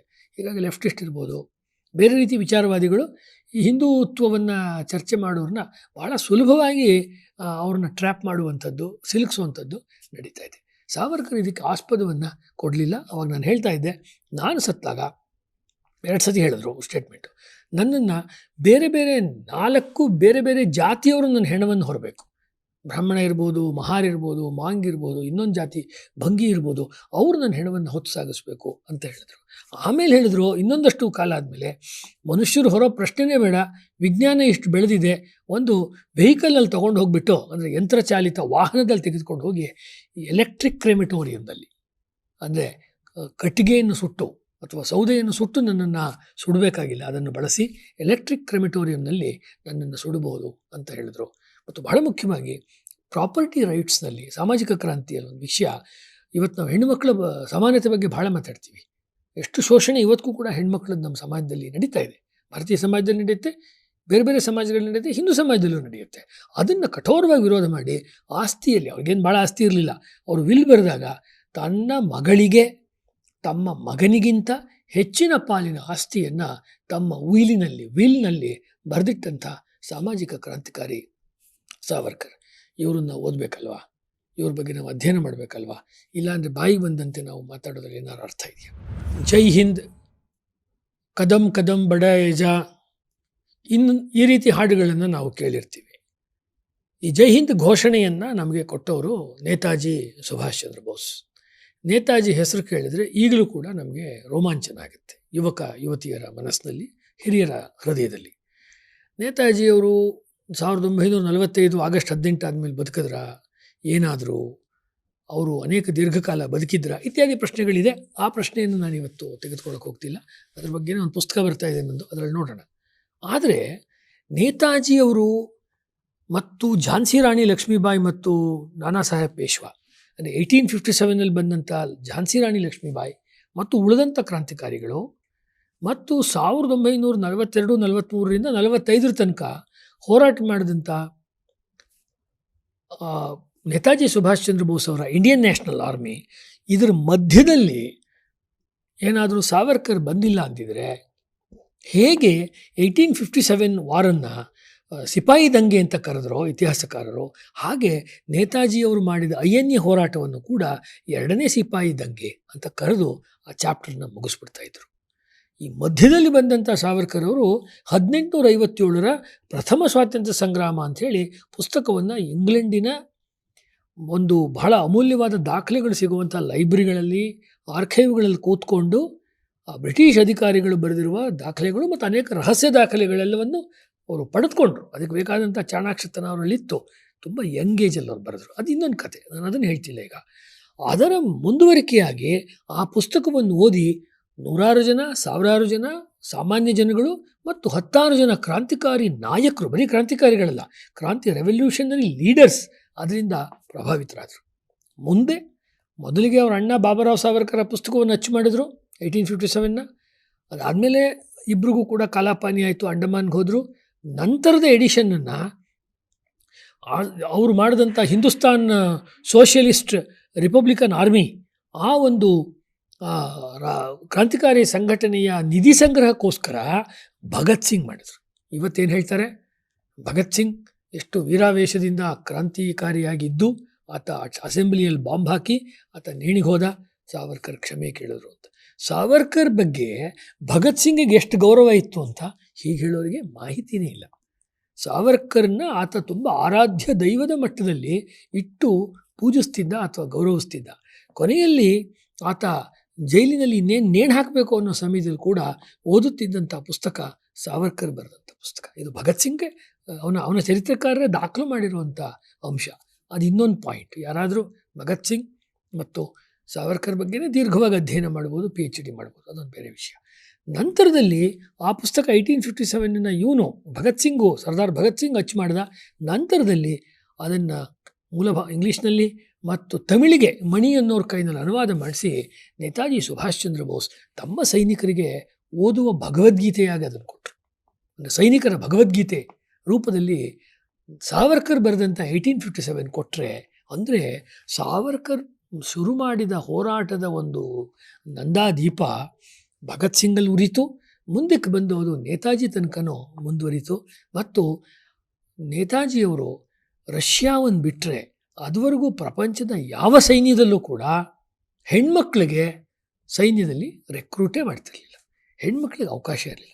ಹೆಣ್ಮಕ್ಳನ್ನ ರೆಕ್ರೂಟ್ ಮಾಡಿದ್ದಲ್ಲದೆ, ಅಂದರೆ ನೇಮಕಾತಿ ಮಾಡಿದ್ದಲ್ಲದೆ, ಹೆಣ್ಮಕ್ಳಿಗೆ ಪ್ರತ್ಯೇಕವಾದಂಥ ಭಾರತೀಯ ಹೆಣ್ಮಕ್ಳಿಗೆ ಪ್ರತ್ಯೇಕವಾದಂಥ ಒಂದು ಮಿಲಿಟರಿ ತುಕಡಿಯನ್ನು, ಸೈನ್ಯ ತುಕಡಿಯನ್ನು ಶುರು ಮಾಡಿದ್ರು. ಅದಕ್ಕೆ ಕ್ಯಾಪ್ಟನ್ ಲಕ್ಷ್ಮಿ, ಆಮೇಲೆ ಅವ್ರು ಲಕ್ಷ್ಮೀ ಸೈಗಲ್ ಆದರು. ಲಕ್ಷ್ಮೀ ಸೈಗಲ್ ಅವ್ರನ್ನ, ಅವರು ಡಾಕ್ಟ್ರು, ಅವರನ್ನು ಅದಕ್ಕೆ ಮುಖ್ಯಸ್ಥರನ್ನು ಮಾಡಿದ್ರು. ಆ ಒಂದು ಹೆಣ್ಮಕ್ಕಳ ತುಕಡಿಗೆ ನೇತಾಜಿ ಕೊಟ್ಟ ಹೆಸರೇನೋ, ಅವ್ರು ಕೊಟ್ಟಂಥ ಹೆಸರು ಝಾನ್ಸಿ ರಾಣಿ ರೆಜಿಮೆಂಟ್. ಝಾನ್ಸಿ ರಾಣಿ ಲಕ್ಷ್ಮೀಬಾಯಿ ಹೆಸರು ನೇತಾಜಿಗೆ ಹೆಂಗೆ ಹೊಳಿತು? ಸಾವರ್ಕರ್ ಬರೆದ ಪುಸ್ತಕದಿಂದ ಹೊಳಿತು. ಇಂಥ ನೇತಾಜಿ ಸುಭಾಷ್ ಚಂದ್ರ ಬೋಸ್ ಅವರು ಅವರ ಜೀವನದ ಒಂದು ಹಂತದಲ್ಲಿ ರಾಜಕೀಯವಾಗಿ ಏನು ಮಾಡಬೇಕು ಅಂತ ಅವರಿಗೆ ಗೊಂದಲವಿದ್ದ ಕಾಲದಲ್ಲಿ ಗಾಂಧಿಯವರ ವಿಚಾರದಿಂದ ಆಚೆ ಬಂದಿದ್ದರು. 1940 22 ಜೂನ್ 1940ಕ್ಕೆ ಅವರು ನೇತಾಜಿಯವರು ಬಾಂಬೆಗೆ ಬಂದು ಶಿವಾಜಿ ಪಾರ್ಕ್ ಹತ್ರ ಇರುವ ಸಾವರ್ಕರ್ ಸದನದಲ್ಲಿ ಸಾವರ್ಕರ್ನ ಭೇಟಿಯಾಗ್ತಾರೆ. ಅವರಿಬ್ಬರ ನಡುವೆ ಏನಾಯಿತು, ಅವರಿಬ್ಬರು ಏನನ್ನೆಲ್ಲ ಮಾತಾಡಿಕೊಂಡ್ರು ಅನ್ನೋ ವಿವರಗಳು ನಮಗೆ ಪೂರ್ತಿ ಹೆಚ್ಚು ಸಿಗೋದಿಲ್ಲ. ಯದಿ ಫಡ್ಕೆ ಅಂತ ಅವರು ಮರಾಠಿ ಲೇಖಕರು ಅವರ ಪುಸ್ತಕದಲ್ಲಿ ಹೇಳ್ತಾರೆ ಅಂತ ಗೊತ್ತಾಗುತ್ತೆ. ಆತ್ಮಾಹುತಿ ಪುಸ್ತಕದಲ್ಲಿ ಶಿವರಾಮ್ ಅವರು ಒಂದಷ್ಟು ವಿಷಯವನ್ನು ಕೊಟ್ಟಿದ್ದಾರೆ. ಅದಕ್ಕೆ ನಾವು ಬ್ರಿಟಿಷ್ CID ರಿಪೋರ್ಟ್ಸು ಇತ್ಯಾದಿಯನ್ನು ನೋಡಿದ್ರೆ ಗೊತ್ತಾಗ್ಬೋದು, ಅಷ್ಟೇ ವಿಶೇಷವಾದ್ದು. ಆದರೆ ಸಾವರ್ಕರಿಂದ ಅವರಿಗೆ ಸ್ಫೂರ್ತಿ ಸಿಕ್ತು ಅನ್ನೋದು ನಿಜ. ಮುಂದೆ ಕೂಡ ನೇತಾಜಿಯವರು ಸೈನ್ಯ ಕಟ್ಟಿದ ಮೇಲೆ ಮತ್ತು ಅವರ ಒಂದು ರೀತಿ ಅವ್ರಿಗಿಂತ ಹಿಂದೆ ಈ ಕೆಲಸವನ್ನು ಮಾಡಿದ ರಾಸ್ಬಿಹಾರಿ ಬೋಸ್ ಕೂಡ ಈ ವಿಷಯವನ್ನು ಹೇಳ್ತಾರೆ. ಸಾವರ್ಕರ್ಗೆ ಗೌರವವನ್ನು ಕೊಡ್ತಾರೆ. ಅಂದರೆ Indian national army, Indian national league ಇವೆರಡನ್ನೂ ಸ್ಥಾಪನೆ ಮಾಡಿದಂಥ ನೇಮ್ಲಿ ನೇತಾಜಿ ಸುಭಾಷ್ ಚಂದ್ರ ಬೋಸ್ ಮತ್ತು ರಾಸ್ಬಿಹಾರಿ ಬೋಸ್ ತಮ್ಮ ಗೌರವವನ್ನು ಸಾವರ್ಕರ್ಗೆ ನೀಡ್ತಾರೆ. ಅನ್ನೋದ್ರ ಮೂಲಕ ನಮಗೇನು ಗೊತ್ತಾಗುತ್ತೆ? Savarkar was their mentor. Savarkar ಅವ್ರಿಗೆ ಮಾರ್ಗದರ್ಶಕ ಆಗಿದ್ದರು ಅನ್ನೋದು ಗೊತ್ತಾಗುತ್ತೆ. ನಮ್ಮ ಸಮಾಜದಲ್ಲಿ ಇವತ್ತು ನೇತಾಜಿಯವರು 125ನೇ ಜನ್ಮದಿನ ಎಷ್ಟು ವೈಭವದಿಂದ ನಡಿಬೇಕಾಗಿತ್ತು, ಎಷ್ಟು ಚರ್ಚೆ ನಡಿಬೇಕಾಗಿತ್ತು ಸಮಾಜದ ನಡುವೆ, ನಡೀತಾ ಇಲ್ಲ. ಸರ್ಕಾರಿ ಅಥವಾ ಸರ್ಕಾರೇತರ ವ್ಯವಸ್ಥೆಗಳಲ್ಲಿ ಅದರ ಬಗ್ಗೆ ಸಂಪೂರ್ಣ ನಿರಾಸಕ್ತಿ, ಸಂಪೂರ್ಣ ಮೌನವಿದೆ. ಇನ್ನೊಂದು ಕಡೆ ಸ್ವಾತಂತ್ರ್ಯದ 75ನೇ ವರ್ಷವನ್ನು ನಾವು ಆಚರಿಸ್ತಾ ಇದ್ದೀವಿ. ಅದ್ರ ಬಗ್ಗೆ ಒಂದಷ್ಟು ಕಾಲ ನಮ್ಮಲ್ಲಿ ಆಸಕ್ತಿ ಮೂಡಿದೆ. ಗೊತ್ತಿಲ್ಲ ಇದು ಎಷ್ಟು ದೀರ್ಘಕಾಲ ಇರುತ್ತೆ. ಅಂದರೆ 75 ವರ್ಷಗಳಲ್ಲೇ ನಮ್ಮ ಸಮಾಜ ಎಷ್ಟು ಜಡ ಆಗಿದೆ, ನಮ್ಮ ಸಮಾಜ ಎಷ್ಟು ಮೆಟೀರಿಯಲಿಸ್ಟಿಕ್ ಆಗಿದೆ ಅನ್ನುವುದಕ್ಕೆ ಈ 75ನೇ ವರ್ಷದ ಆಜಾದಿ ಕಾ ಅಮೃತ್ ಮಹೋತ್ಸವದಲ್ಲಿ ನಾವು ನೇತಾಜಿಯ 125 ಇಯರ್ ಆಫ್ ಬರ್ತ್ ಆ್ಯನಿವರ್ಸರಿ ಅದನ್ನು ನಡೆಸ್ಕೊಳ್ತಿರೋ ರೀತಿಯೇ ಸಾಕ್ಷಿ. ಅದರ ಮೇಲೆ ಉರಿಯೋಗಾಯಕ್ಕೆ ಉಪ್ಪು ಹಾಕ್ದಂಗೆ ನೇತಾಜಿಯವರು ಅಲ್ಲದೆ, ಅವರನ್ನು ಮರ್ತಿದ್ದಲ್ಲದೆ ಸಾವರ್ಕರ್ ಬಗ್ಗೆ ಕೂಡ ಇಲ್ಲ ಸಲ್ಲದ ಆಪಾದನೆಗಳನ್ನು ಇದೇ ವರ್ಷದಲ್ಲಿ ತೆಗೆದಿದ್ದಾರೆ. ನನಗನ್ಸುತ್ತೆ ಇದು ಯಾವುದೋ ಒಂದು ದೊಡ್ಡ ಸಂಚಿನ ಭಾಗ. ಸ್ವಾತಂತ್ರ್ಯ ದಿನಾಚರಣೆಯ ಅಂದ ಚಂದ, ಅದರ ಒಂದು ಭಾವನಾತ್ಮಕ ಒಂದು ಏನಿದೆ ಹಿನ್ನೆಲೆ, ಅದು ನಷ್ಟವಾಗಿ ಜನ ಫಾರ್ ಎಗೇನ್ಸ್ಟ್, ಲೆಫ್ಟ್ ರೈಟ್ ಅಂತ ಒಂದು ವರ್ಷ ಹೊಡೆದಾಡ್ಕೊಳ್ಳಿ ಅಂತ ಯಾರೋ ಮಾಡಿರೋ ಒಂದು ಸಂಚಿನ ಥರ ಕೂಡ ಅವಾಗವಾಗ ನನಗೆ ಅನಿಸುತ್ತೆ. ಗೊತ್ತಿಲ್ಲ, ಇದು ನನ್ನ ಭಾವನೆಯನ್ನು ನಾನು ಹೇಳ್ತಾ ಇರೋದು. ಒಟ್ಟಿನಲ್ಲಿ ನೇತಾಜಿಯವರು ಇಂಡಿಯನ್ ನ್ಯಾಷನಲ್ ಆರ್ಮಿಯನ್ನು ಕಟ್ಟುವುದರಲ್ಲಿ ಸಾವರ್ಕರ್ದು ಪಾಲು ಅಥವಾ ಅವರ ಒಂದು ಕೊಡುಗೆ ಇರುವುದರಲ್ಲಿ ಯಾವ ಅನುಮಾನವೂ ಇಲ್ಲ. ಇದು ಆದಮೇಲೆ ಭಾರತದಲ್ಲಿ ಸೈನ್ಯಕ್ಕೆ, ಅಂದರೆ ಬ್ರಿಟಿಷರ ಅಡಿಯಲ್ಲಿದ್ದಂಥ ಭಾರತದ ಸೈನ್ಯಕ್ಕೆ ನಮ್ಮ ಸೈನಿಕರು ಸೇರ್ಕೋಬೇಕು. ಮಿಲಿಟರೈಸ್ ದಿ ಹಿಂದೂವೈಸ್ ದಿ ಪಾಲಿಟಿಕ್ಸ್ ಅಂತ ಸಾವರ್ಕರ್ ಹೇಳಿದರು. ರಾಜಕೀಯದಲ್ಲಿ ಹಿಂದೂ ವಿಚಾರಗಳನ್ನು ತೊಗೊಂಬನ್ನಿ, ಸೈನ್ಯದಲ್ಲಿ ಹಿಂದೂಗಳನ್ನು ಸೇರಿಸಿ ಅಂತ ಹೇಳಿದ್ರು. ಯಾಕಂದರೆ ಆಗಿನ ಕಾಲದಲ್ಲಿ ಬೇರೆ ಮತದವರ, ನೇಮ್ಲಿ ಇಸ್ಲಾಮಿನ ಜನಗಳ ಸಂಖ್ಯೆ ಬ್ರಿಟಿಷ್ ಆರ್ಮಿಯಲ್ಲಿ ಜಾಸ್ತಿ ಇತ್ತು. ಒಂದು ಪಕ್ಷ ಇಮ್ಮಿಡಿಯೇಟಾಗಿ ಬ್ರಿಟಿಷ್ನವ್ರು ಭಾರತ ಬಿಟ್ಟು ಹೋಗ್ತೀನಿ ಅಂದರೆ, ಭಾರತಕ್ಕೆ ಅವರು ಸ್ವಾತಂತ್ರ್ಯ ಕೊಟ್ಟು ಹೋದರೆ ಈ ಸ್ವಾತಂತ್ರ್ಯ ಉಳಿಯತ್ತಾ? ಈ ಸ್ವಾತಂತ್ರ್ಯ ಉಳಿಯೋಕ್ಕೆ ಸಾಧ್ಯವಿಲ್ಲ. ಅದಕ್ಕೋಸ್ಕರ ನಮ್ಮ ಸೈನ್ಯದಲ್ಲಿ, ಭಾರತದ ಸೈನ್ಯದಲ್ಲಿ, ಬ್ರಿಟಿಷ್ನವರ ಸೈನ್ಯದಲ್ಲಿ ಭಾರತೀಯರು ಹಿಂದೂಗಳ ಸಂಖ್ಯೆ ಜಾಸ್ತಿ ಆಗಬೇಕು ಅಂತ ಅನೇಕ ಭಾಗಗಳಲ್ಲಿ ಸಾವರ್ಕರು 42-43 ಅವಧಿಯಲ್ಲೆಲ್ಲ ಪ್ರವಾಸ ಮಾಡ್ತಾರೆ. ಅವರು ಪ್ರವಾಸ ಮಾಡಿ ಅದ್ಭುತವಾದ ಒಂದು ಸ್ಫೂರ್ತಿದಾಯಕ ಭಾಷಣಗಳನ್ನು ಮಾಡ್ತಾರೆ. ಇದರಿಂದ ನೂರಾರು ಜನ ಮಿಲಿಟ್ರಿಗೆ ಸೇರಿಕೊಂಡ್ರು. ಆಗ ಈತ ಬ್ರಿಟಿಷ್ ಏಜೆಂಟ್, ಈತ ನೇತಾಜಿ ವಿರೋಧಿ. ಯಾಕೆ ನೇತಾಜಿ ಕೂಡ ಆ ಕಡೆಯಿಂದ ಭಾರತದ ಇದೇ ಸೈನ್ಯದ ವಿರುದ್ಧ ಹೋರಾಟ ಮಾಡ್ತಿದ್ರು. ಸಾವರ್ಕರು ಒಳಗಡೆಯಿಂದ ಅದನ್ನು ದುರ್ಬಲ ಮಾಡ್ತಾಯಿದ್ರು. ಅಂದರೆ ಬ್ರಿಟಿಷ್ ಆರ್ಮಿಗೆ ಆದಷ್ಟು ಇಂಡಿಯನ್ಸನ್ನು ಸೇರಿಸಿ ಅವರು ಭಾರತ ಬಿಡುಗಡೆ ಆದಾಗ ಭಾರತದ ಪರವಾಗಿ ನಿಂತ್ಕೊಳ್ತಾರೆ ಅಂತ ಅವ್ರಿಗೆ ಗೊತ್ತಿತ್ತು. ಈ ಕೆಲಸವನ್ನು ಸಾವರ್ಕರ್ ಮಾಡಿದ್ರು. ಅದಕ್ಕೆ ಯಾರೋ ಕೇಳಿದ್ರು, ನಾವು ಸೈನಿಕರೆಲ್ಲ ಅಗ್ರಿಮೆಂಟ್ ಮಾಡಿಕೊಟ್ಟಿರ್ತೀವಿ, ಸೈನ್ ಮಾಡಿರ್ತೀವಿ ಅಂತ. ಹೇಗೆ ನಾವು ಅದರಿಂದ ಆಚೆ ಬರೋದು? ಅಯ್ಯೋ, ಆ ಕಡೆ ಹಾಳೆ ಖಾಲಿ ಇದೆ ಅಂತ ಹೇಳಿದ್ರು. ಇಷ್ಟು ಒಂದು ಸ್ಪೋರ್ಟಿವ್ ಆಗಿ ಎಲ್ಲ ವಿಷಯವನ್ನು ತಕ್ಷಣ ಯೋಚನೆ ಮಾಡುತ್ತಿದ್ದಂಥ ಒಬ್ಬ ಚಾಣಕ್ಯನ ಮಿದುಳು ಸಾವರ್ಕರ್ಗಿತ್ತು. ಅದೇ ಆಯಿತು. 45ರಿಂದ ವಿಭಜನೆಯ ಪ್ರಸ್ತಾಪಗಳು ನಡೀತು. 46ರಲ್ಲಿ ಅದು ಕಾಂಕ್ರೀಟ್ ಆಯಿತು. 47 ಆಗಸ್ಟ್ 15ನೇ ತಾರೀಕು ಭಾರತಕ್ಕೆ ಸ್ವಾತಂತ್ರ್ಯ ಬಂತು. ಅವತ್ತೇನೆ ಅಥವಾ ಅದರ ಹಿಂದಿನ ದಿವಸ ರಾತ್ರಿ ಪಾಕಿಸ್ತಾನ ಕೂಡ ನಿರ್ಮಾಣವಾಯಿತು. ತಕ್ಷಣ ದಂಗೆಗಳು ಶುರುವಾಯಿತು, ರಕ್ತಪಾತ, ಹಿಂಸೆ ನಡೀತು. ಮತ್ತು ಅದಾಗಿ ಕೆಲವೇ ತಿಂಗಳಿಗೆ ಪಾಕಿಸ್ತಾನ ಭಾರತದ ಮೇಲೆ ತನ್ನ ಮೊದಲನೇ ಯುದ್ಧವನ್ನು ಮಾಡಿತು. ಆಗ ನಮ್ಮ ಸೈನ್ಯದಲ್ಲಿದ್ದಂಥ ಸಾವರ್ಕರ್ ಕಾರಣಕ್ಕೋಸ್ಕರ ಯಾರು ಸೈನ್ಯಕ್ಕೆ ಸೇರಿದ್ರು ಅವರ ಕಾರಣದಿಂದ ಮೊದಲನೇ ಯುದ್ಧದಲ್ಲಿ ನಾವು ಪಾಕಿಸ್ತಾನವನ್ನು ಬಗ್ಗಿಬಿಡಿದ್ವಿ. ಇದಕ್ಕೆ ನಮ್ಮ ಆಗಿನ ಸರ್ಕಾರ ಕೊಟ್ಟಂಥ ಬಹುಮಾನ ಏನು ಅಂದರೆ, ಅವ್ರ ದೇಶದ ಮುಖ್ಯಸ್ಥ ಭಾರತಕ್ಕೆ ಭೇಟಿಯಾದಾಗ ಸಾವರ್ಕರ್ನ ಬಂಧಿಸಿ ಜೈಲಲ್ಲಿಟ್ಟರು. ಅಂದರೆ ಸ್ವಾತಂತ್ರ್ಯ ವೀರ ಸಾವರ್ಕರ್ ಅವರು ಸ್ವಾತಂತ್ರ್ಯ ಪೂರ್ವದಲ್ಲಿ ಎಷ್ಟು ಹೋರಾಟವನ್ನು ವಿದೇಶಿಯರ ವಿರುದ್ಧ ಮಾಡಿದ್ರು, ತಮ್ಮ ದೇಶದಲ್ಲಿ ಅವರು ತಮ್ಮವರ ವಿರುದ್ಧವೇ ಹೋರಾಟ ಮಾಡಬೇಕಿತ್ತು. ಅವ್ರು ಹೋರಾಟ ಮಾಡಲಿಲ್ಲ. ಯಾಕೆಂದರೆ ಅವ್ರು ನಕ್ಸಲೈಟ್ ಅಲ್ಲ. ಅವರು ದೇಶ ವಿರುದ್ಧಿ ಕೆಲಸವನ್ನು ಯಾವತ್ತೂ ಮಾಡಿದವರಲ್ಲ. ಅವರು ಅದನ್ನು ಅದೇ ರೀತಿಯಲ್ಲಿ ಅನುಭವಿಸಿದ್ರು. ಅದಕ್ಕೆ ನಾನು ಅನೇಕ ಸತಿ ಹೇಳ್ತಿರ್ತೀನಿ, ಬ್ರಿಟಿಷ್ನವರು ಸಾವರ್ಕರನ್ನು ಹಿಂಸೆ ಮಾಡಿದ್ರು, ಒಂದು ರೀತಿ ಅವ್ರನ್ನ ಕಾಡಿದ್ರು. ಆದರೆ ನಾವು ಸ್ವಾತಂತ್ರ್ಯ ಬಂದ ಮೇಲೆ ಸಾವರ್ಕರ್ ಅವ್ರನ್ನ ಅವಮಾನ ಮಾಡಿದ್ವಿ. They tortured Savarkar, we humiliated Savarkar. ಎಷ್ಟು ಚೆನ್ನಾಗಿದೆ ನೋಡಿ ನಮ್ಮ ನಡವಳಿಕೆ ಸಾವರ್ಕರ್ ಬಗ್ಗೆ. ಅದು ಇವತ್ತಿಗೂ ಕೂಡ ಮುಂದುವರಿತಾ ಇದೆ.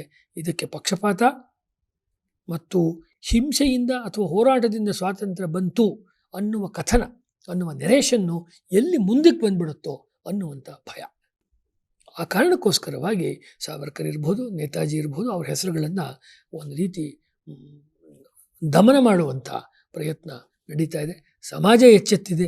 ಸಮಾಜದಲ್ಲಿ ತುಂಬ ಸಾವರ್ಕರ್ ಬಗ್ಗೆ ಅಗಾಧವಾದ ಪ್ರೀತಿ ಇದೆ ಮತ್ತು ವಸ್ತುನಿಷ್ಠವಾಗಿ ಆ ವಿಷಯಗಳನ್ನು ತಿಳ್ಕೋಬೇಕು ಅನ್ನೋ ಆಸಕ್ತಿ ವಿಶೇಷವಾಗಿ ಯುವ ಸಮುದಾಯದಲ್ಲಿ ಬರ್ತಾ ಇರೋದು ತುಂಬ ಸಂತೋಷದ ವಿಷಯ.